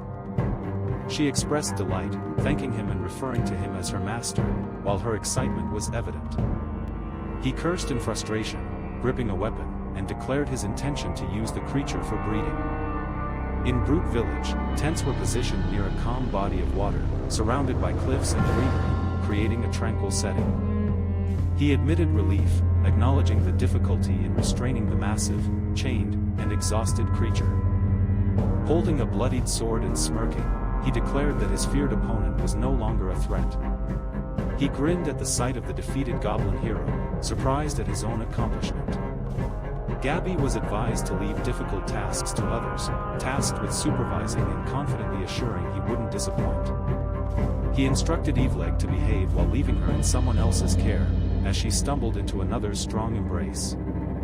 He asked Leah to assist him in appearing presentable for a meeting with a friend. She reacted with surprise, questioning the mention of a friend. He confirmed with confidence, moving his hand to his shoulder, implying something more as the word "remove" stood out. Confidently, he shifted his stance, discarding something and revealing a strong sense of purpose, declaring she was a very important friend. He stated they could confront their foes, but they needed a solid plan to protect her, suggesting it was time to tackle the dragon together. He proposed the quickest way to handle the situation was to attract the dragons towards him, showcasing determination and bravery. He noticed the sharp smell of blood in the air, anticipating the arrival of dragons as a massive one flew overhead, its wings slicing the sky. Amidst the blood-soaked ground, he hid inside a massive beast, whispering to himself to stay hidden as dangers approached. Clinging to the massive beast, he felt its power surge as it rose, the sky darkening with its looming presence. He experienced a surge of triumph as the massive creature emerged from the water amidst a rumbling sound, confirming his plan's success. Standing confidently over the fallen creature, he realized he was right about the dragons not hunting solely for themselves, thinking he just needed to reach his destination. He felt an unsettling presence and noticed a menacing eye watching him from the shadows. He confronted the creature, recognizing it as the goblin leader from Brightwood, feeling the weight of its questioning gaze. She faced two dragon-like creatures, unfazed by their threatening demeanor. He confidently proposed a partnership to the creatures, suggesting collaboration over conflict. She questioned if he was truly a small goblin as purple mist swirled around him. He found humor in the situation, surrounded by dark purple energy. She acknowledged his actions, inviting him to share his thoughts. She suggested sparing his life if he liked her offer, urging him closer. He proposed joining forces against the Saint of Swords as a way to return the favor. She revealed sharp teeth, plotting against the Saint of Swords, questioning the goblin's potential success. She contemplated strategies to defeat the target, while a dark character stood beside her, ready for battle. She was told the plan was simple: command the dragons to occasionally appear in bright. With a curious gaze, he asked about her situation, emphasizing the importance of the question with a gesture. Surprised by her bravery in confronting the psychic, he leaned closer,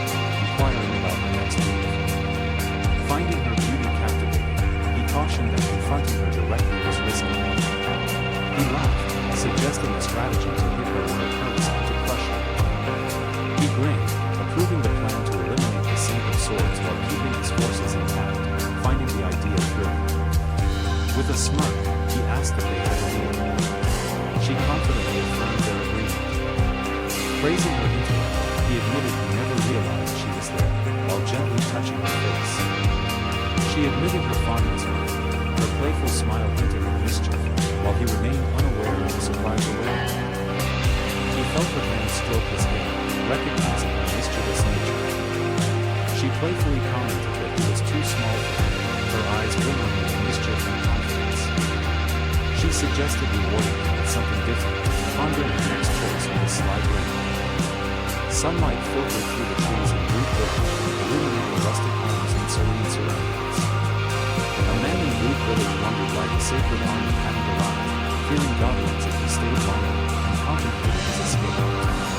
Exhausted, the man thought about the short goblins and planned to escape by climbing higher ground. The man shouted in shock as a small red dragon flew by swiftly, adding to his dread while he remained back. Struggling against the ropes, he stuttered about the dragon, pleading to be free to avoid a fiery fate with goblins nearby. An armed goblin yelled for everyone to back away, standing defiantly with his weapon raised, as others prepared for confrontation. A surprised woman exclaimed about the dragon's sudden arrival, while another realized someone was riding it. An armed goblin watched in the background. A towering character in a red cloak looms over the frightened goblins, who stand ready in armor, panic evident in their eyes. The imposing red dragon watches as Jace confidently strides forward, determination on his face, while the goblin cowers nearby. The dragon leans its head against Jace, who pats it, playfully asking it not to wander off. Cheers erupt from the crowd as Jace, in a heroic pose, celebrates his recent feat with his companion, while green creatures shout in approval. Jace, trembling, questions whether the creature before him is truly a goblin, desperately calling for someone to rescue him. In the town of Brighton, the layout reveals a vibrant community centered around a fountain, with buildings adorned in various colors, illustrating daily life. The royal knights ride through the town, their imposing armor gleaming in the sunlight, commanding respect and attention. He commanded the soldiers to kneel before her, showing respect and allegiance as they bowed, while his armor sparkled in the light. She commanded them to rise immediately, asserting urgency as he suggested creating an extraction plan in the Grand Hall's shimmering light. He found the situation intriguing as options appeared for advancing his adventure against goblins, involving strategies to enhance his journey. He felt relieved they were safe from the Saint of Swords and chose to accelerate his progress by traveling a month into the future. As he accelerated, he realized there weren't enough experience points to gain in the enchanted forest. He exclaimed in surprise as energy surged around him, noticing his health reward and session details on the screen. A month later, he appeared shocked, as his wide eyes and drooping mouth showed disbelief at the world's pulsing energy. Pondering time travel on the bed, he found the experience strange and unfamiliar. Sitting up, he was astonished by his stats on the screen: health at 850, strength at 270, defense at 300, and combat level at 1000, wondering about their reality. She burst in, urgently informing him of a serious issue: most newborns were born dead. He looked shocked and asked, "What?" Tears streamed down the women's faces as they mourned the lifeless newborns, while he stared in shock, questioning the situation. Kneeling, he struggled to understand what went wrong, while she, in despair, said only 3 were alive but very weak. He laughed maniacally, calling the goblins fools, while she watched in disbelief and another character grimaced in frustration. He confronted her, noting her awareness of what had caused the surrounding chaos. With a mocking smirk, he questioned the logic of believing one could conquer the world through reproduction. Sarcastically, he thanked for the information and wished he had been informed earlier, while observing the captive character. Cryet smirked, handing the captive to Jace with a warning to keep him alive, as Jace thanked him with a laugh. He struggled against restraints, shouting about the threat of returning as a vengeful spirit, appearing petrified. He remarked that it was too late to assemble new Goblin heroes, needing many of them at the moment.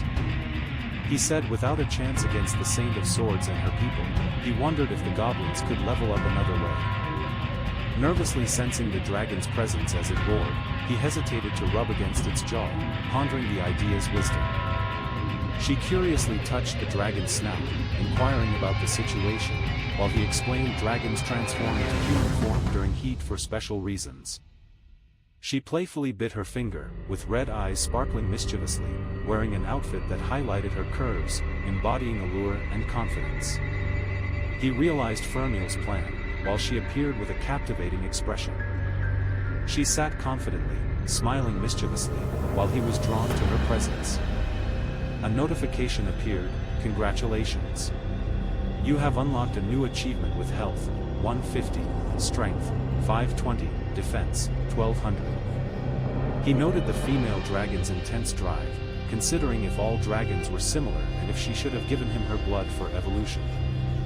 She playfully urged him to stay for another round, while he nervously anticipated the roar around them. He insisted she complete her task first and urged her to give the emerging creatures her blood. He saw Jace running away and asked if everything was okay, while the green-skinned figures appeared surprised. Feeling unstoppable after consuming dragon blood, he exclaimed, while the crowd enthusiastically envisioned their growth. Confidently sitting against the defeated beast, he noticed two massive figures captivated by his power.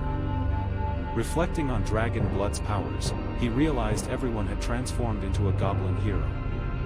He thinks his combat level is low and decides to equip himself with new gear, asking the system to take him to the marketplace. As the clan leader of a goblin hero tribe, he believes he must exhibit strength to maintain a dignified image.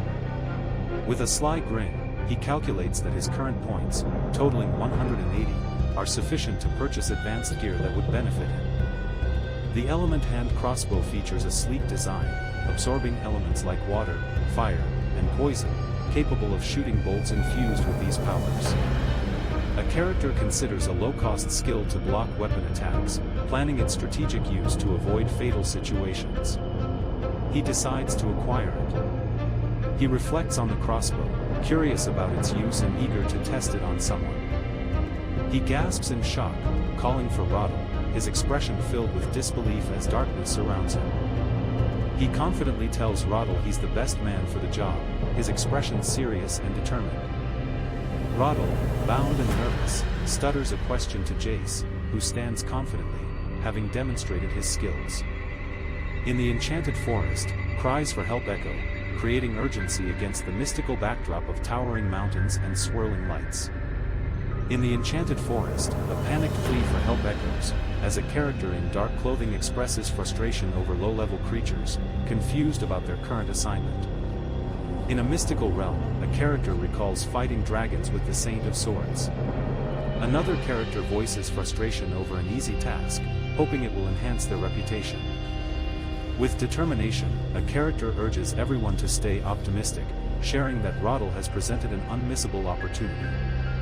A worried character in a witch's hat warns the guild master of an imminent threat. Two allies stand ready, feeling the tension of the moment. A giant spider approaches, and a frightened ally expresses their aversion to spiders. Tension builds as they prepare for battle. The massive spider targets them with a powerful beam, unleashing a shockwave of energy, as danger looms. She tells him to calm down, insisting it's just a low-level insect, while she readies her bow without concern. Gripping his sword tightly, he stands determined, ignoring the surrounding noises, confident the battle isn't over. He looms menacingly, growling fiercely, as a character recognizes him as a goblin hero, increasing the tension. He snarls with glowing red eyes, considering the possibility that the fearsome character is the clan leader, thinking the task might be easier than anticipated. Excited cheers fill the air as one character exclaims about their success, while another claims they will take all the credit. During a fierce battle, a character urges others to attack, while another demands protection, ready to confront the adversary head-on. He advises the guild master to wait and suggests caution amidst a tense atmosphere, as figures loom in the backdrop. He questions why the other hasn't let him handle the goblin, despite defeating many before, while the armored character feels puzzled, saying he has never encountered a goblin hero. He confidently trusts that the armored character will handle the situation quickly, while the knight responds affirmatively, ready for action. The knight charges forward with determination, swinging his weapon confidently, ready to strike. With powerful strength, a massive figure strikes down, declaring his intent to eliminate his opponent, while a nimble fighter dodges the lethal blow. A massive figure, shrouded in mystery, catches a spear effortlessly, leaving an onlooker astonished, questioning the feasibility of the feat. A colossal figure with glowing red eyes swiftly activates a protective barrier, while a distant voice commands quick action amidst chaos. A powerful figure unleashes an attack, while another counters with a brilliant energy blast, creating a dazzling display amidst chaotic surroundings. The sorceress, in a striking blue robe, focuses energy against a powerful attacker, realizing his strength nearly breached her barrier. She acknowledges his brute strength but remains confident in her archery skills if they maintain distance. Trembling in fear, she is captured by a goblin, struggling to comprehend the situation. As chaos erupts, a character warns of an ambush, urging teammates to hold formation and surround the ranged fighters, while another calls to close in. Urgently, the character directs the guild master's attention to something important, while the guild master observes with slight anxiety. Dark figures move stealthily through the shadows, their laughter echoing ominously as they approach something unseen. Dark figures laugh menacingly while claiming a fallen foe among the shadows. A dark figure expresses a desire to claim a woman, while another character laughs mischievously, hinting at their intentions. Two imposing figures, in tribal attire, discuss their task from Jace, emphasizing their duty to reclaim human trophies, with one criticizing the other's distractions. He angrily questions the need for instructions, boasting about the many humans he has already killed, insisting they are strong enough to refuse orders. He agreed, stating they were the strongest and should lead. He stood confidently as creatures gathered around him, declaring him the fiercest and ready to follow his lead in the forest. He suggested they take the captured creatures back to the village, while shadows loomed around them. He exclaimed that the goblin heroes had returned, as the moon illuminated the village. Velzus led a group of goblins, celebrating their return with humans, their voices echoing. Jace looked worried under the moon while a blonde woman and a purple-haired girl teased him about managing a group. A muscular beastman boasted about his trophy, raising a captured opponent triumphantly while creatures cheered. Velzus was told to release his captured opponent, as another insisted on his usefulness, with shadows observing. Velzus smirked, challenging his opponent, saying he wouldn't comply unless he could take his women, while a shadowy figure observed. A character reacted in surprise, questioning, while a shadowy figure held another, creating a tense atmosphere. A character with a sharp gaze and menacing grin asserts, "I am your leader," amidst a shadowy backdrop. Another menacing character with sharp teeth and an intense gaze declares loyalty to Cryad, claiming he surpasses Jace's strength, while a shadowy figure looms nearby. Cryad stands before two imposing figures, one offering Velzus' release if he agrees to their terms. With a twisted grin, a character announces Cryad's leadership and threatens others with death tonight. Startled, a character nervously asks Cryad his intentions as a menacing figure approaches, eyes glowing. A character gasps in fear, calling out to Cryad, while a menacing figure looms over a fallen opponent, tension among onlookers. Jace hears a menacing figure explain his level-up journey provided a new perspective, with green-skinned beings lurking behind. Jace confronts a muscular figure who claims respect for others but believes in absolute power, as green-skinned beings observe silently. Jace confronts a towering figure who admits to killing the former leader for power, while shadowy figures watch. A muscular figure with glowing red eyes grins, expressing a desire to challenge Jace. Cryad, a level 50 goblin and four-handed warrior, challenges Jace, who has a combat level of 1,200, with a confident smirk.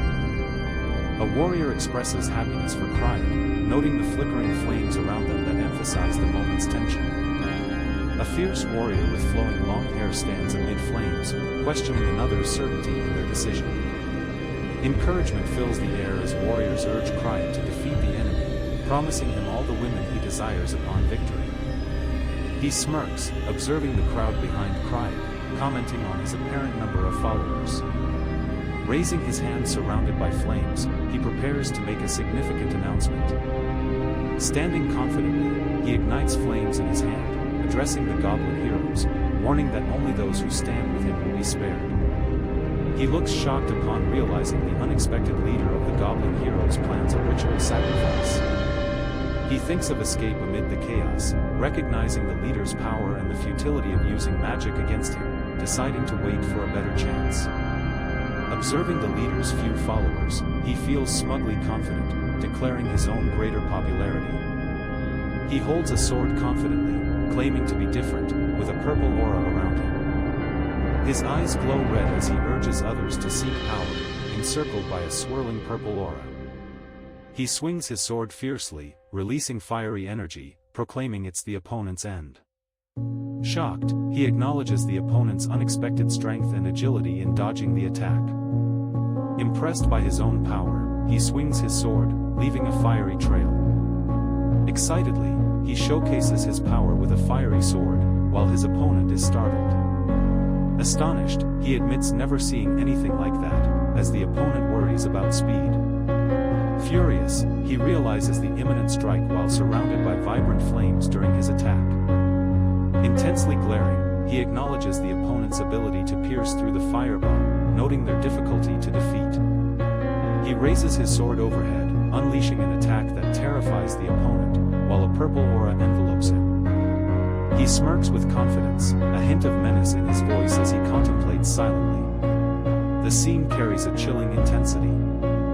An explosion erupts violently, with bright flames and debris scattering in all directions, as the ground shakes from the shockwave. Two characters, alarmed and terrified, react with wide eyes and sharp gasps as chaos unfolds, reflecting their fear.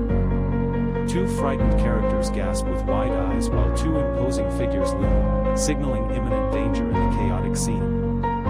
A large, menacing character towers over a smaller one, who stammers in disbelief, as a thunderous clash echoes. Cryant, impressed by a foe's strength, expresses admiration and declares the wrong goblin was chosen, as her glowing attack shows resolve.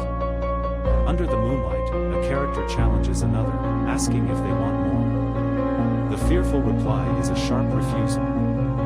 In the dark, a character with long hair confronts a monstrous figure, who pleads for death, saying, "Just kill me."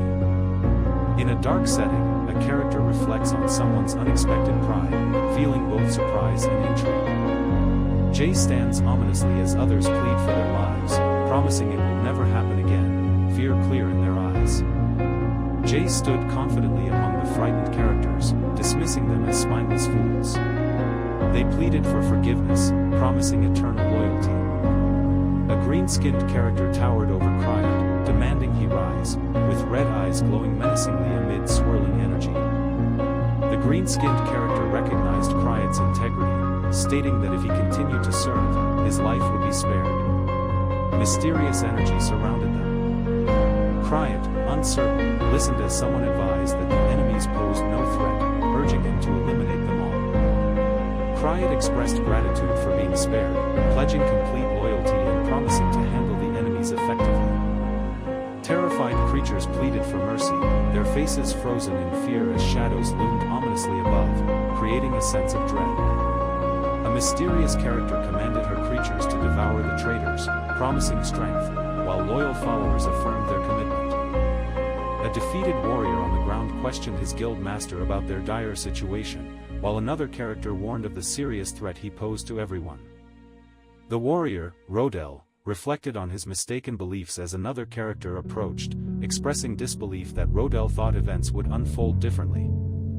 A smirking character with long black hair and pointed ears taunted Rodel, expressing disbelief that anyone he considered weak could rescue him. He blames the Saint of Swords for the situation, labeling her a coward and expressing his frustration. He laughs menacingly, calling them worthless fools, showing his disdain and mocking their failure. One character admits to underestimating another, warning him against arrogance, as the Saint of Swords, Fermiel, and the royal knights will pursue him. Smirking, one character questions another's belief in the dragon's independence, while the other comments that Fermiel is performing splendidly. With a sinister grin, he mocks her, claiming she is deceiving both the guild members and everyone in Brighton as fools.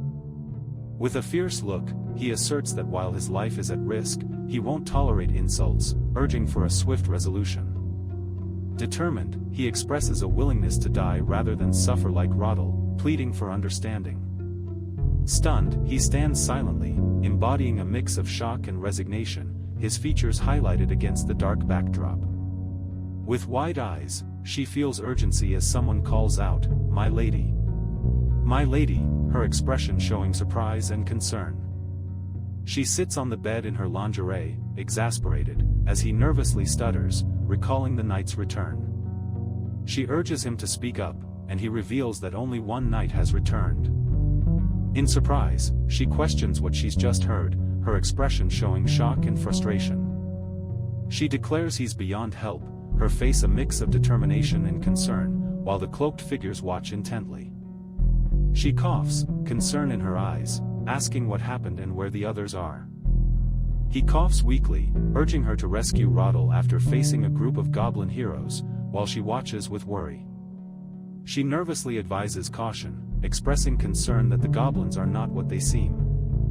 Anxiously, she shouts for the fallen knight not to die, while another questions if the goblins caused this situation.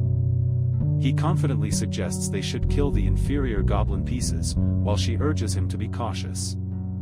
She expresses frustration about frequent dragon attacks and worries the goblins might exploit this, saying she can't handle them alone. She demands more reinforcements for Brighton, declaring she will personally eliminate the goblins and Fermiel when they arrive. He felt stunned, questioning the fate of the rest as he glanced away, the atmosphere heavy with uncertainty. She asked if he truly believed they could return, her imposing presence contrasting with his armored character in the elegantly decorated room. She assured her confidently that no backup was necessary, her elegance contrasting sharply with the armored character nearby, while another presence loomed in the shadows. He warned that arrogance leads to death, expressing surprise about the other Blade Guild members' demise while standing confidently in his dark, imposing attire. He promised to save Roddle while pursuing the goblins, his mysterious presence accentuated by the skull adornment on his dark attire. She felt bewildered, grappling with the enormity of the situation, questioning how she could be alone when the Blade Guild had nearly been wiped out. He chuckled, recalling the time he battled 4 Titan warriors single-handedly, a moment that left him both proud and somewhat reckless. He smirked confidently, declaring that he could handle a group of goblins while eagerly anticipating the good news. He stood in a tranquil forest, instructing the system to initiate a new game, ready for the adventure ahead. He prepared for a new quest titled, Starting a Goblin's Life, focused on defending against humans and dragons while reflecting on a recent mission gone wrong. He questioned the solo mission, wondering if he was a daredevil and if he had the strength to cause such destruction. Contemplating a proactive approach, he considered it could help avoid casualties, with thoughts of village evacuation and an ambush on Kasimov in mind. Smirking, he thought Kasimov sounded impressive and decided to gather more information before proceeding. Laughing, he teased that Kasimov was approaching, expressing eagerness to face a capable adversary, while enjoying the warm setting. With confidence, he warned others about a strong opponent who had defeated Titan warriors, highlighting their precarious situation. He questioned the faith others placed in an individual, asking what Titan warriors even were, all while laughing confidently. A muscular and menacing figure emerged as an enemy soldier, a Titan hybrid capable of dismantling a level S magical beast. Grinning wildly, he exclaimed, "Tee-hee. You're done," delighting in his triumph over everyone. He remarked on Kasimov's impressive nature, while another character ominously warned that he would soon wish for death. Choosing caution, he decided to send someone to test Kasimov's abilities amidst the tense atmosphere. He rode cautiously through the serene landscape, a lone character on horseback, observing the tranquil surroundings with vigilance amidst the looming tension. He sat pensively, shrouded in mystery, pondering the unusual absence of magical beasts in the enchanted forest, sensing unease. He observed the remnants of the Blade Guild's presence, sneering at their disarray, feeling contempt for the group he considered mere losers. He sat on his horse, a sinister smile appearing on his face as he savored the scent of blood in the air. He wore a dark cloak, his face partially concealed, eyes gleaming with excitement as he expressed a hope for the upcoming event to be enjoyable. A character on a horse rides through a mysterious forest, calling for help, while another voice urgently calls out for assistance. A figure cloaked in darkness, with a skull on his hat, wonders aloud about the origin of the ominous sound, his expression showing a hint of tension. With a swift tap of his boots, the character races ahead, the sound of hooves echoing as he hastens through the ethereal landscape. With her cascading hair around her, a girl kneels in surprise as a dark figure looms above her, creating an eerie atmosphere. A girl with flowing hair glances back in surprise at a masked rider on horseback, who commands her to stop, increasing the tension in the dim forest. The girl sits alone, shivering and holding herself tightly in a dimly lit area, displaying vulnerability. A masked character stares with a mix of determination and fear, surrounded by an intense energy. Evelight calls out for Kazmov, pleading and hopeful, despite the dire circumstances. She stands in disbelief, asking a cloaked figure on horseback about Roddle in a mystical, purple forest. Evelight cries, revealing she escaped the Goblin village, devastated by the news of Roddle's death in the enchanted forest. The masked character asks if she can guide him to the village, his tone curious. A masked character on horseback directs her to the goblin-infested area, and she seeks confirmation about the creatures. She pleads for Kasimov to join her, but he insists she should run, focusing on his mission. The desperate knight rushes forward, ready for battle, knowing each kill boosts his power by 20%. With a smirk, he feels luck is on his side now that Roddle is gone, eager to attack the goblin heroes. He stumbled through the bushes, eyes wide as he realized danger was near. Lunging forward, his foot struck a hidden enemy, while a horse galloped nearby amidst swirling energy and vibrant colors. Alarmed, he realized they were caught in an ambush, tension growing in the dim surroundings. Staring in shock, he saw Evely approach, her presence commanding despite his confusion about her presence in the eerie forest. She cast the holy bolt, releasing a bright energy beam that dramatically impacted him, his expression startled. He stared at Evely, clutching his chest and questioning, "What the hell?" as the forest glimmered around them. Ominously, she declared her master commanded her to kill him, her presence menacing against the fiery backdrop. A radiant light beam descended, causing a powerful rumble, releasing a surge of holy energy in the chaotic scene. Tension filled the atmosphere as she stood, wielding her staff. A dark figure emerged, hissing and threatening to engulf her. A sinister hand labeled Soul Devourer emerged, dark energy swirling around it, threatening to consume all in its path. A menacing character grabs a girl, taunting her about her audacity, surrounded by dark energy that intensifies their ominous encounter. A sinister character, enjoying his power, grips a girl tightly, declaring she deserves no mercy, while revealing his twisted thrill in hunting women. A confident woman, revealing her allure, muses that it's a chance to become stronger as she holds her weapon with grace. He warned her that coming alone was brave, his face marked with pain and fierce determination, gripping his hand tightly. She felt a mix of excitement and shock as he commented on her occupation and gear, emphasizing the significant challenge they posed. He pondered, gripping the black sword, aware that a successful ambush could cause serious casualties. Panic gripped him as he recalled the goblin snatching his sword, realizing he needed to pay closer attention to his surroundings. He called out to his master in shock, realizing she had been sent after him by Evely, whom he criticized for the treachery. He smirked, telling her the dog was actually quite loyal, while she knelt before him in the moonlit forest. Disappointment in Kasimov was expressed, believing him tough, only to realize he was a psychopath seeking shortcuts. He threatened to send the goblins away, though unsure how she knew of their presence. He claimed he could manage the situation without his sword, wearing a confident grin. Charging with sword in hand, he targeted mysterious characters in the enchanted forest, determined amidst the magical surroundings. The warrior stood with a fierce companion, confronting dark characters wielding giant weapons, all in a magical haze. He anticipated the chaos with a grin, expressing eagerness to see who would fall first. During the fierce battle, two warriors leaped at a dragon, dodging its fiery blasts. A fiery character emerged from the chaos, surrounded by flames, showing raw power. Brute Village, with its thatched huts and greenery, portrayed peaceful, rustic village life. In Brute Village, two creatures noticed Jace's return with a human, sparking curiosity. Jace sat, staring at a strange object with wide eyes, his heart pounding ominously. Jace knelt beside the fallen character, contemplating the former god of death. Another character remarked on the misjudgment of his strength. A disheveled character, consumed by anger, shouted about the Saint of Swords, accusing others of collaboration amid chaos. She announced her plan to create a unique goblin breed, musing on the nutritional value of corpses for her purpose.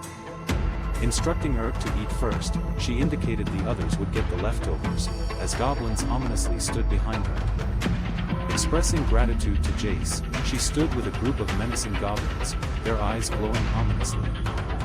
A sinister character planned experiments on Eric, expressing eagerness for results and hinting at Eric's hypocrisy. A mysterious character mentioned the Saint of Swords while holding red apples, revealing a strategy against a powerful guild with conquest in mind.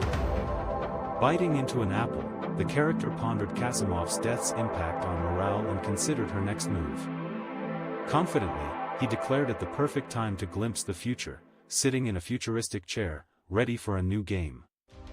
Triumphant after the battle, he reflected on the Saint of Swords breed with a smile. He directed Pride to assemble all the goblins, hinting at a significant day ahead. The goblins eagerly agreed, ready to take action. He vowed to destroy his enemies this time, his intense gaze and dark aura reflecting his determination. She inquired about the location where he found something, her curiosity sparked by the lively scene near the towering gates. He informed her it was on the outskirts of Brighton, where a troubling sight awaited them. He expressed disbelief that it had been just over a day since they heard about Kasimov's murder. She lamented their failure to defeat the Goblin tribe and wondered if the dragon attacks were coincidental. She expressed frustration, suspecting that goblins and dragons were working together to trap them in Brighton, vowing not to be intimidated. She ordered all Treasure Guild members to request immediate backup, while the shadowy figure responded enthusiastically, addressing her as "My Lady." Four riders advanced, urging their horses forward with spirited commands as the sound of hoofs echoed. A young warrior in armor stressed urgency, claiming he could quickly fetch help, while another armored figure voiced concern over the Saint of Swords' absence. The armored warrior insists she knows nothing of the plan, while the woman on horseback suggests they could escape if ambushed by goblins. Confident in her abilities, the woman asserts she can handle the goblins or dragons, noting the knights lack the strength for such threats. The knight declares her plan to protect the town and urges everyone to leave quickly, stating they must evacuate immediately. With a fierce expression, the warrior suddenly realizes something significant, conveying a mix of surprise and understanding. Determined, the armored knight grips his sword tightly and urgently shouts for someone to wait, showing resolve. As they traverse the path, one character expresses concern about what to do since the bridge is broken, hinting at their next challenge. Riding a dark horse, a character angrily claims the bridge was purposely destroyed, suggesting they need a detour. He warns it might be a trap and insists the area is safest after the bridge damage. He suggests cutting down trees to repair the bridge, urging they will cross before sundown, while another character agrees. As dusk falls, the characters celebrate their success, exclaiming they have repaired the bridge and are ready to continue their journey. The armored warrior urged his companions to hasten as they galloped across the bridge, the sound of hooves echoing on the wooden planks. The girl noticed the sudden darkness and asked if it had turned to night. The armored knight expressed shock, recognizing the seriousness of the situation as tension filled the air. A dragon flew overhead, prompting gasps of fear, with one character pointing out its presence. Another character noticed a goblin on the dragon's back, and a soldier remarked on the alliance between dragons and goblins. A character, grinning smugly, commented on the swift bridge repairs, suggesting someone's fear of an ambush. The armored knight, filled with anger, accused someone of destroying the bridge and vowed revenge. A fierce warrior released a torrent of flames, causing chaos as the ground shook, signaling an imminent battle. As the ground shook, she warned everyone to flee, realizing the dragon was spewing fire, setting the area ablaze. Amidst the chaos, she urgently informed the guild master about the bridge, her face a mix of concern and determination. He exclaimed in frustration, surrounded by flames creating a chaotic scene. With determination, he vowed to capture his target and punish him, his intense gaze matching the surrounding chaos. He declared that to reach him, his opponent must face his warriors and the Dragon Mother, as a shadowy dragon descended. A character nervously exclaimed about being surrounded, while another struggled to comprehend the Dragon Mother's looming arrival. A determined character warned the guild master that the Dragon Mother's arrival would mean their doom, while another insisted on holding on to save Brighton. A warrior urged Wayne to contact their leader, while preparing with others to fend off approaching enemies and hold their ground. A warrior, screaming in rage, charged forward, violently swinging his weapon at the enemies, calling out their savage behavior. In the fiery chaos, a fierce warrior charged forward, wildly swinging his shield and weapon, engaging the enemies as they fell around him. As the warrior leaped into action, he warned the enemies of impending doom, declaring that the Saint of Swords would annihilate them all, while they prepared to strike. The guild master sensed something amiss, noticing the eerie laughter of the approaching enemies, who seemed ready to attack. A sinister character reveals they let Bane through intentionally, exposing their dark plans. In a chaotic landscape, a worried knight mutters about a possible plot by a looming figure. With a confident smirk, the character reflects on deceiving about the Dragon Mother, curious about what the fiery chaos will bring. He hints with a sly grin that things will change once she leaves town, sensing the tension. Clenching his weapon in frustration, he prepares to face the impending threat, surrounded by tension.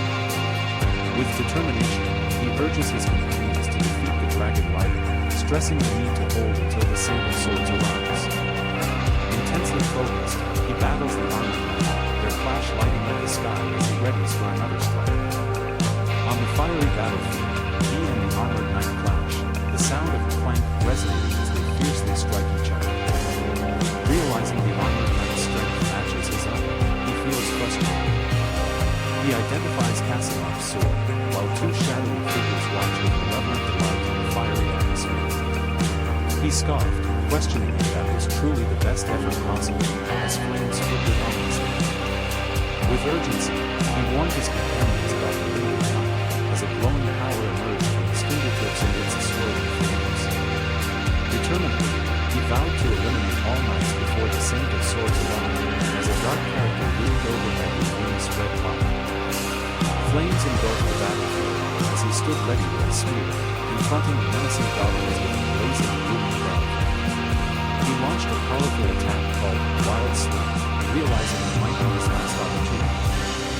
Struggling with pain, he noticed goblin warriors nearby, creating a tense atmosphere filled with danger. A surge of anger arose as he realized he had overestimated the goblins, marked by a red squelch indicating a violent encounter. Seeing the beast's imposing figure, he felt urgency as another character, Herb, was warned to prioritize action. He urged Herb to consume all the corpses quickly, emphasizing the need to leave before the Saint of Swords arrived. A menacing creature hissed at Herb, who held a woman tightly, ready to obey Jage's command to act. The winds swirl through lush green hills, and trees rustle softly, creating a serene atmosphere filled with nature's whispers. A powerful warrior with long blonde hair commands attention, standing before a line of armored knights. With a decisive gesture, he says, "Stop." His eyes widen in alarm as he realizes he's too late. A character in despair repeatedly yells, "Arg," amidst dense trees and distant mountains, the atmosphere heavy with frustration and urgency. Amidst an eerie landscape, a guild master calls out to a legion of armored soldiers standing over fallen bodies, tension filling the air. Fueled by rage, the armored warrior vows to avenge the fallen and kneels beside skeletal remains, the atmosphere heavy with grief. The armored woman gazes down, her voice trembling as she mourns, "There's nothing left but bones," expressing the desolation. Surrounded by armored soldiers, she looks concerned and questions if dragons and goblins cause the chaos, her expression revealing deep worry. A warrior shouts in alarm, revealing a goblin rode on a dragon, suggesting an imminent threat from their leader. She expresses surprise and questions, "What?" as her striking features and intense gaze reveal her concern. A dragon descends, flames surrounding the area. A character urges another to slay the beasts, revealing the guild master's betrayal. A warrior assesses the battlefield, noting the charred remains, reflecting on the dragon's absence with concern and determination. She looks intensely, shocked and angry, as she mutters an expletive. Moving quickly through the chaos, she sees the diversion and urges a return to Brighton. A bearded warrior, surprised by the situation, exclaims in disbelief. Thick black smoke rises as shadows move among the ruins, creating chaos and danger. Amidst the aftermath, she stands among the fallen, her armor shining as rustling sounds echo. Kneeling in disbelief, she whispers it can't be real, trying to convince herself otherwise. A boy cries for his father, tears on his face, while a warrior in armor stands by, witnessing the scene. A girl comforts the boy, telling him not to fear as he clings to a warrior in the ruins. He confronted her about her absence during the goblin attack, while she insisted he leave, appearing flustered. Facing shadows, he claimed they wouldn't accept her apology and declared her a liar to the town. She stood shocked, with teardrops glistening, as thunder rumbled. In a tense exchange, he demanded his daughter back, as others questioned his sanity, and a fallen warrior mourned at their feet. Jay surprisingly succeeded by defeating the Saint of Swords, who lay crushed and hidden in the shadows, while others witnessed the scene. With a dark smile, the character eagerly anticipated finally meeting him. Brute Village rested quietly under the bright moonlight, surrounded by trees, with a serene atmosphere and a soft breeze whispering through the night. Under the moonlit sky, a character with silver hair stood tall in Brute Village, while a shadowy figure approached, tapping softly on the ground. Jace returned confidently, questioning Black about the mission's outcome, while the surrounding muscular, green-skinned figures expressed excitement about rescuing hostages. A menacing orc with fierce eyes gestured towards two frightened girls in a cage, implying some were taken against their will. The orc recalled giving Kalia a cart filled with gold coins and ensuring her safe escape from town, while a scared child clung to her. Giselle encourages Glack to eat first, drawing a parallel with Urk. He reminisces about his past, remembering Kalia as the sole person who had faith in him, and considers thanking her. He thinks the Saint of Swords must feel completely defeated, standing in a dark space with a look of silent despair. He states his plan was a success and thanks the shadowy character sitting in the dim cave. He hears complaints about the Saint of Swords being bedridden, while another suggests keeping pressure on her. She asks what she will gain for her efforts, showing frustration as he kneels before her, captivated yet questioning. He gestures animatedly, urging her to notice something extraordinary nearby, his confidence mixing with intrigue as she watches. He is surprised when she leans in closer, their faces nearly touching, creating a strong connection. She smiles with mischief, her eyes sparkling, and asks if he will fulfill her desires. He smirks uncomfortably, his heart racing as she playfully strokes his cheek, prompting him to question if this is real. She leans over with a playful grin, saying she's okay with the dragon he involved, adding a touch of mischief. She warned him with a playful smirk, suggesting he'd upset her if he rejected her.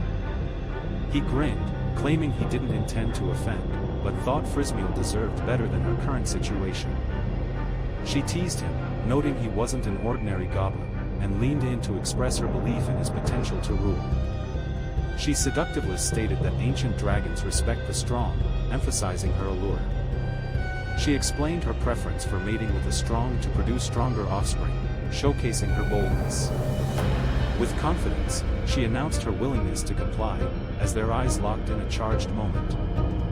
He looked at his screen, excited to have unlocked a new achievement and admired the impressive stats. Deciding to leave while Fermion slept, he urged him to wake as he approached the massive creature. Flying atop the red dragon, he thought she was too demanding and preferred not to remain there. She lay provocatively, acknowledging his potential and considering he might one day lead his people to a new world. Amidst the tranquil environment, a character remarks on the sight of light beams crossing the sky above the village. One character, angry, challenges another about the intent to drive them away, while a calm companion observes with uncertainty. A character with a piercing gaze suggests a different approach to handling captives, advocating for earning their loyalty rather than exerting force. Cassandra and her companions listen to a confident woman who offers them the option to depart, while one hesitantly calls out for her mother. Realizing the demon's uniqueness, she kneels before him, wanting to stay with her tribe as he stands confidently. Acknowledging her cleverness, he suggests she may find value in staying and sees himself as a potential asset for the elves. She questions her mother's choice to remain alone, expressing concern and frustration.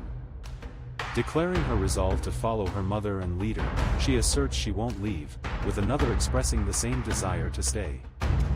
With a smirk, he internalizes his satisfaction, confidently stating, as expected. Standing assuredly, he announces their role as his guards, instructing them to protect him with their lives, while they express gratitude. He reflects on peaceful times, considering them ideal for growth and emphasizing the importance of cultivating heroic breeds. The leader notices a muscular character complaining about the size of a captured human, while another character appears annoyed in the background. A tall, elegant woman in a green dress suggests to the leader that artificial breeding might help, and he agrees that it seems the only solution. The tall woman with long blonde hair urges the leader on, while an anxious goblin insists that Sabuzin can play the flute swiftly. A shocked goblin, wide-eyed and furious, exclaims disbelief as he processes the unexpected revelation, his expression showing frustration.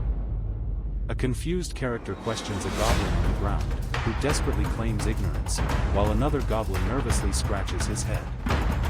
A monstrous character with sharp teeth bites down forcefully, with dark, pulsating energy emanating around him, creating a foreboding scene.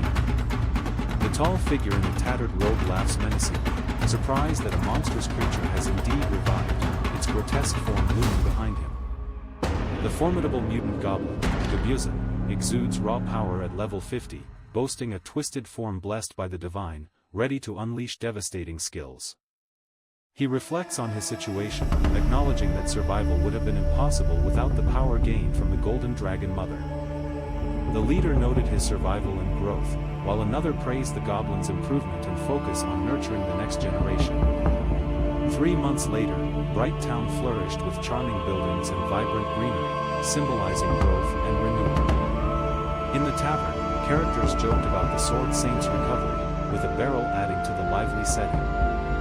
He smirked, expressing disdain for the goblins and stating that only the Bloodstorm heroes could handle them properly. Dressed in noble attire, the diamond-ranked captain of the Blizzards exuded confidence, while others watched with curiosity and respect.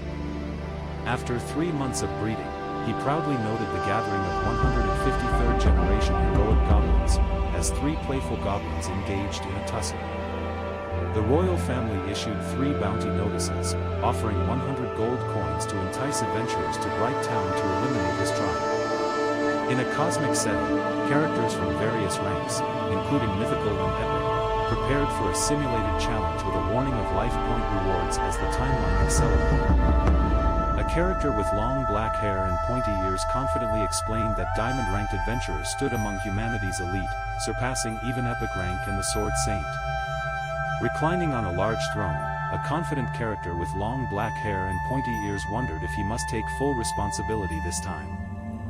A character with long hair and a serious demeanor demands a report from the relaxed leader, lounging on a throne in a sunny setting. With calm curiosity, he asks, "What's wrong?" His gaze is intense and focused. Seated on a throne, he discusses the mature goblins, mentioning that resources are scarce and everyone is hungry, while the nearby iron mines are nearly depleted. He notes the resources in Bright Town are dwindling and the situation is dire, insisting on relocating to a resource-rich, safer place. He commands an immediate move, his expression fierce, while a large creature behind him heightens the tension. A character urgently instructs everyone to move, while another, seemingly submissive, assures she will manage the arrangements promptly. A character, holding a torch, explains with enthusiasm that the cave behind the waterfall, with its complex tunnels, is ideal for their new home. He instructs Gobakang and Gobble to organize their people and ensure safety, stressing security and entrusting Gobuman with the captives and children. He appoints Gobakang to lead their people, ensuring safety and prosperity, while expressing his desire for a strong leader. He decides Gobakang will investigate Bright Town and voices concern about the mission's importance as he plans the next steps. A tall, muscular barista pours a drink as a cloaked character inquires if Prince Sizer's mission is only to defeat high-level monsters. He explains with a smirk that he had to deal with a goblin alone to save his unhelpful cousin, Loader. Acknowledging the situation, he smirks, understanding the reality of the circumstances.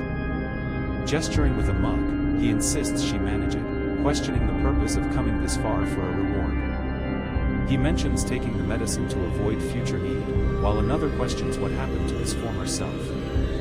A young man in armor challenges an older wizard with a crystal staff, feeling slighted by the wizard's demeanor.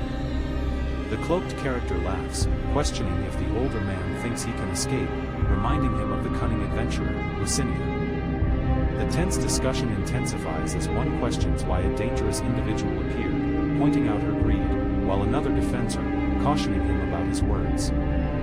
A shadow-cloaked character questions another about being a wandering hero, who dismisses goblins and hints at dragon slaying for amusement.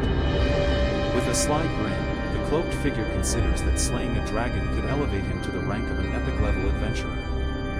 He warned others not to underestimate goblins, mentioning their low-level but alarming evolution, while a cloaked character listened attentively over a cup of tea. He remarked on living for a century and reflected on the long history of goblins, citing their resilience, as the cloaked listener absorbed the information. He chuckled, noting how exterminating goblins is troublesome, stating he wouldn't bother without the associated bounty. He asserted that even the Sword Saintess and various Knight Orders suffered losses, emphasizing the need for caution. He suggested to the old man that they team up to handle the goblins, promising the entire bounty afterward. He laughed, agreeing to the team-up, expressing gratitude for the prince's generosity, and suggested the Blizzard Party handle any danger to conserve energy. He proposed forming a team to charge directly into the forest, insisting on resolving issues with force. He emphasized caution, suggesting they scout and plan due to the many uncertainties, while studying a map with seriousness. He advised the younger man to stop being overly cautious, stating it was troublesome, and mentioned they could handle it alone without his involvement. He looked contemplative, as if pondering something important, with a hint of mystery in his expression. The knight, clad in shining armor, stood with pride as his companion called him a peculiar character. The elderly wizard, with a long white beard and pointed hat, addressed Goblin Slayer, asking if he wished to converse. In shock, the character exclaimed Goblin Slayer's name, revealing fear and disbelief. The silver-armored character mentioned not wanting recognition, while a shadowy figure apologized for not identifying him. He noted the mystery surrounding the person, even their voice was disguised. He laughed, recalling how the man had defeated thousands of goblins, leaving everyone, including the prince, in awe. The armored warrior suggested a partnership to eliminate goblins, addressing the prince with respect and showing determination. He declared he didn't need a team, believing they would hinder him, while a surprised warrior stood beside him with a spear. He dismissed pride and warned against crying for help when goblins captured him. He urged Spike to stop wasting time and embrace glory, questioning readiness for further action. He sat on a rocky ledge, cloaked, with a blue target symbol in focus, indicating inner conflict. The Goblin Slayer, known as Bloodlust Incarnate at level 65, stood firm. His sharp gaze mirrored a tyrant's demeanor, marked by formidable stats and abilities. With a sly grin, he questioned if the system was malfunctioning. The system reassured him that all was well. He curiously noticed a group of characters gathering at the Grand Gate. Zeiser, a holy knight, with a mysterious smile, shared his skills in monster restraint and mentioned his overall strength of about 1,300. Gru, an archmage with diverse abilities and a strength of 1,400, was known to be difficult to face. He noted 2 diamond-level characters, observing their lack of brightness and concluded they were not a major threat. He believed more attention should be given to the Goblin Slayer, who stood confidently, his armor shining under the sky. At the ruins of the Sky Fury tribe, a group approached carefully, surrounded by greenery and ancient stones. An old wizard, stroking his white beard, commented on the oddity of a supposedly discovered goblin tribe remaining hidden. He noted many remnants encountered on their journey. A young man urges an old wizard to examine something intriguing, while another character observes with curiosity. The young man confidently claims it's elf hair. The wizard, surprised, questions if elves are assisting goblins in hiding. He explains their thorough forest search, suggesting it's too open for hiding, suspecting elves helped goblins conceal themselves. Holding a jar, he reveals butterflies are drawn to elf scent, highlighting their unique connection. He proposes tracking elves and goblins via this route, confidently holding a glowing orb and gem, as a butterfly flits nearby. He notes flower butterflies seem to have lost their scent, wondering if they crossed the river as a serene landscape unfolds. He advises the old man to wait for Goblin Slayer's move, but the old man dismisses it as unnecessary. Pointing near the forest's edge across the river, he suggests investigating something important while the old man listens. Stealthily approaching the water's edge, he spots goblins nearby and alerts his companions to the danger. He urges his comrades to pursue the goblin as it leaps ahead, navigating swiftly through rocky terrain toward the water. He praised his companion, noting the prey had indeed taken the bait, as a massive, fierce dragon loomed behind him. A cloaked character with pale skin and messy hair appeared surprised as faint snowflakes drifted around. 2 cloaked figures observed a spirit above a blue pond, illuminated by sunlight, while whispers of awe and curiosity surrounded them. He had planned to confront 2 opponents but was taken aback by a third with a smug grin. He shouted in surprise, "This is..." His expression showed a mix of terror and determination as he faced an unseen threat. She playfully splashed in the water with a joyful smile, unaware of the discarded armor nearby. He revealed a sly smile, wondering if the Goblin Slayer was actually a woman. She commented on the unusual situation, noting that this one doesn't seem traditionally human, but her abilities are exceptional. He reflected that for the first time he felt something strange, sensing she was deliberately trying to draw him in. He thought the woman was tricky and decided to deal with the other 2 first, diving to the ground as his red dragon wings glided through the air. He pondered about the woman, curious about her intelligent nature as she confidently adjusted her attire amidst a lush setting. She touched her lips, expressing a desire to enjoy every moment, exuding confidence and allure. He stopped and instructed everyone to stay alert, sensing a nearby goblin tribe, while the armored characters remained vigilant in the serene surroundings. Arrows flew through the air, and the armored characters braced themselves, eyes wide in surprise, as tension filled the vibrant forest. An elderly man with a long beard, holding a fiery orb, urged everyone to retreat, his expression urgent and determined. In an intense moment, a character exclaimed that it was an ambush while unleashing a powerful energy blast towards their enemies, showing resolve. Amidst a battle, a character warned the old man about the danger, acknowledging his strength, urging him to stay focused as the attack continued. With fierce determination, the man lunged forward, wielding his weapon as allies announced their enemy's arrival, signaling the conflict's start. Urgently, the wise old man warned that one enemy resembled a hero-class goblin, while a young man agreed, focusing everyone on the attack. With fierce determination, the character unleashed a powerful fireball spell, aiming at their target, igniting the atmosphere with flames. The old man, gripping a mysterious red orb, exclaims in surprise while 2 characters observe the chaotic scene. A giant monster, with a furious roar, swings an axe. The old man, clutching the red orb, gasps in disbelief and questions their survival. He warns everyone about the approaching elite goblins, urging them to be cautious and look around. Expressing concern over the armored elite goblins, he advises everyone to stay away and entrusts Cecil with the situation. The group stands around the glowing circle labeled Fountain of Life, channeling energy as one commands to restore power with swift, focused movements. Mid-tier magic is unleashed, summoning a deadly ice spike aimed at the unsuspecting creature below. He casts mid-tier magic to create a quicksand field, trapping the creature struggling at his feet, watching intently. Mid-tier magic is invoked, bringing forth a rain of judgment as opponents brace for impact, tension filling the air. Observing the daunting mountain peak, he notes his foes' alarm as they prepare for the impending danger with swords raised. He gestures confidently, instructing Gabudi to create an opening for Gobikong to charge. His ally nods, ready for action.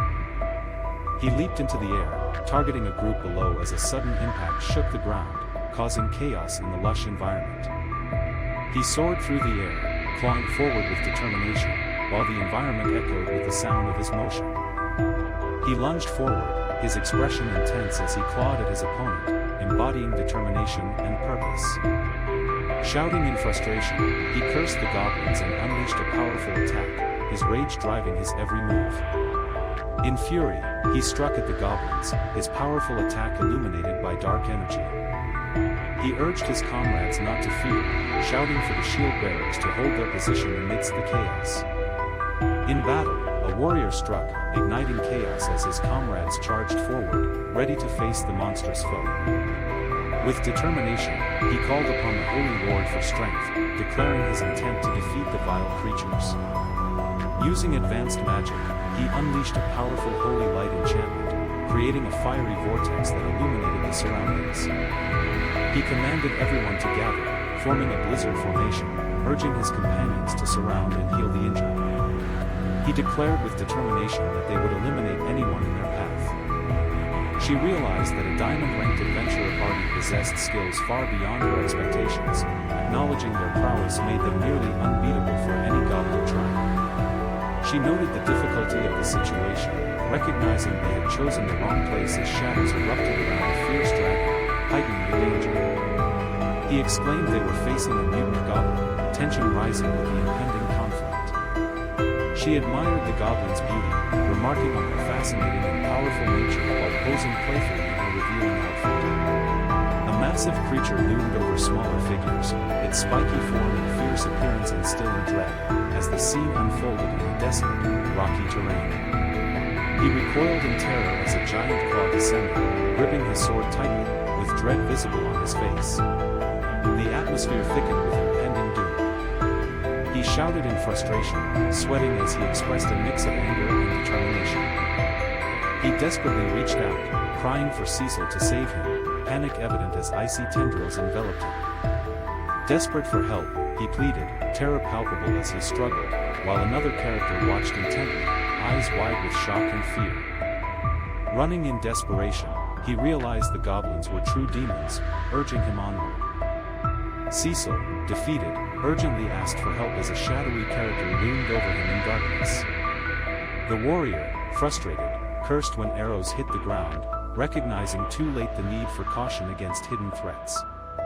Panicked, the purple-haired character cried out, wondering who would rescue him as a mysterious armored figure approached. Desperately, the purple-haired character begged the imposing goblin slayer for help in the forest. In terror, the pink-haired character screamed as shadowy figures leaped toward him, signaling danger.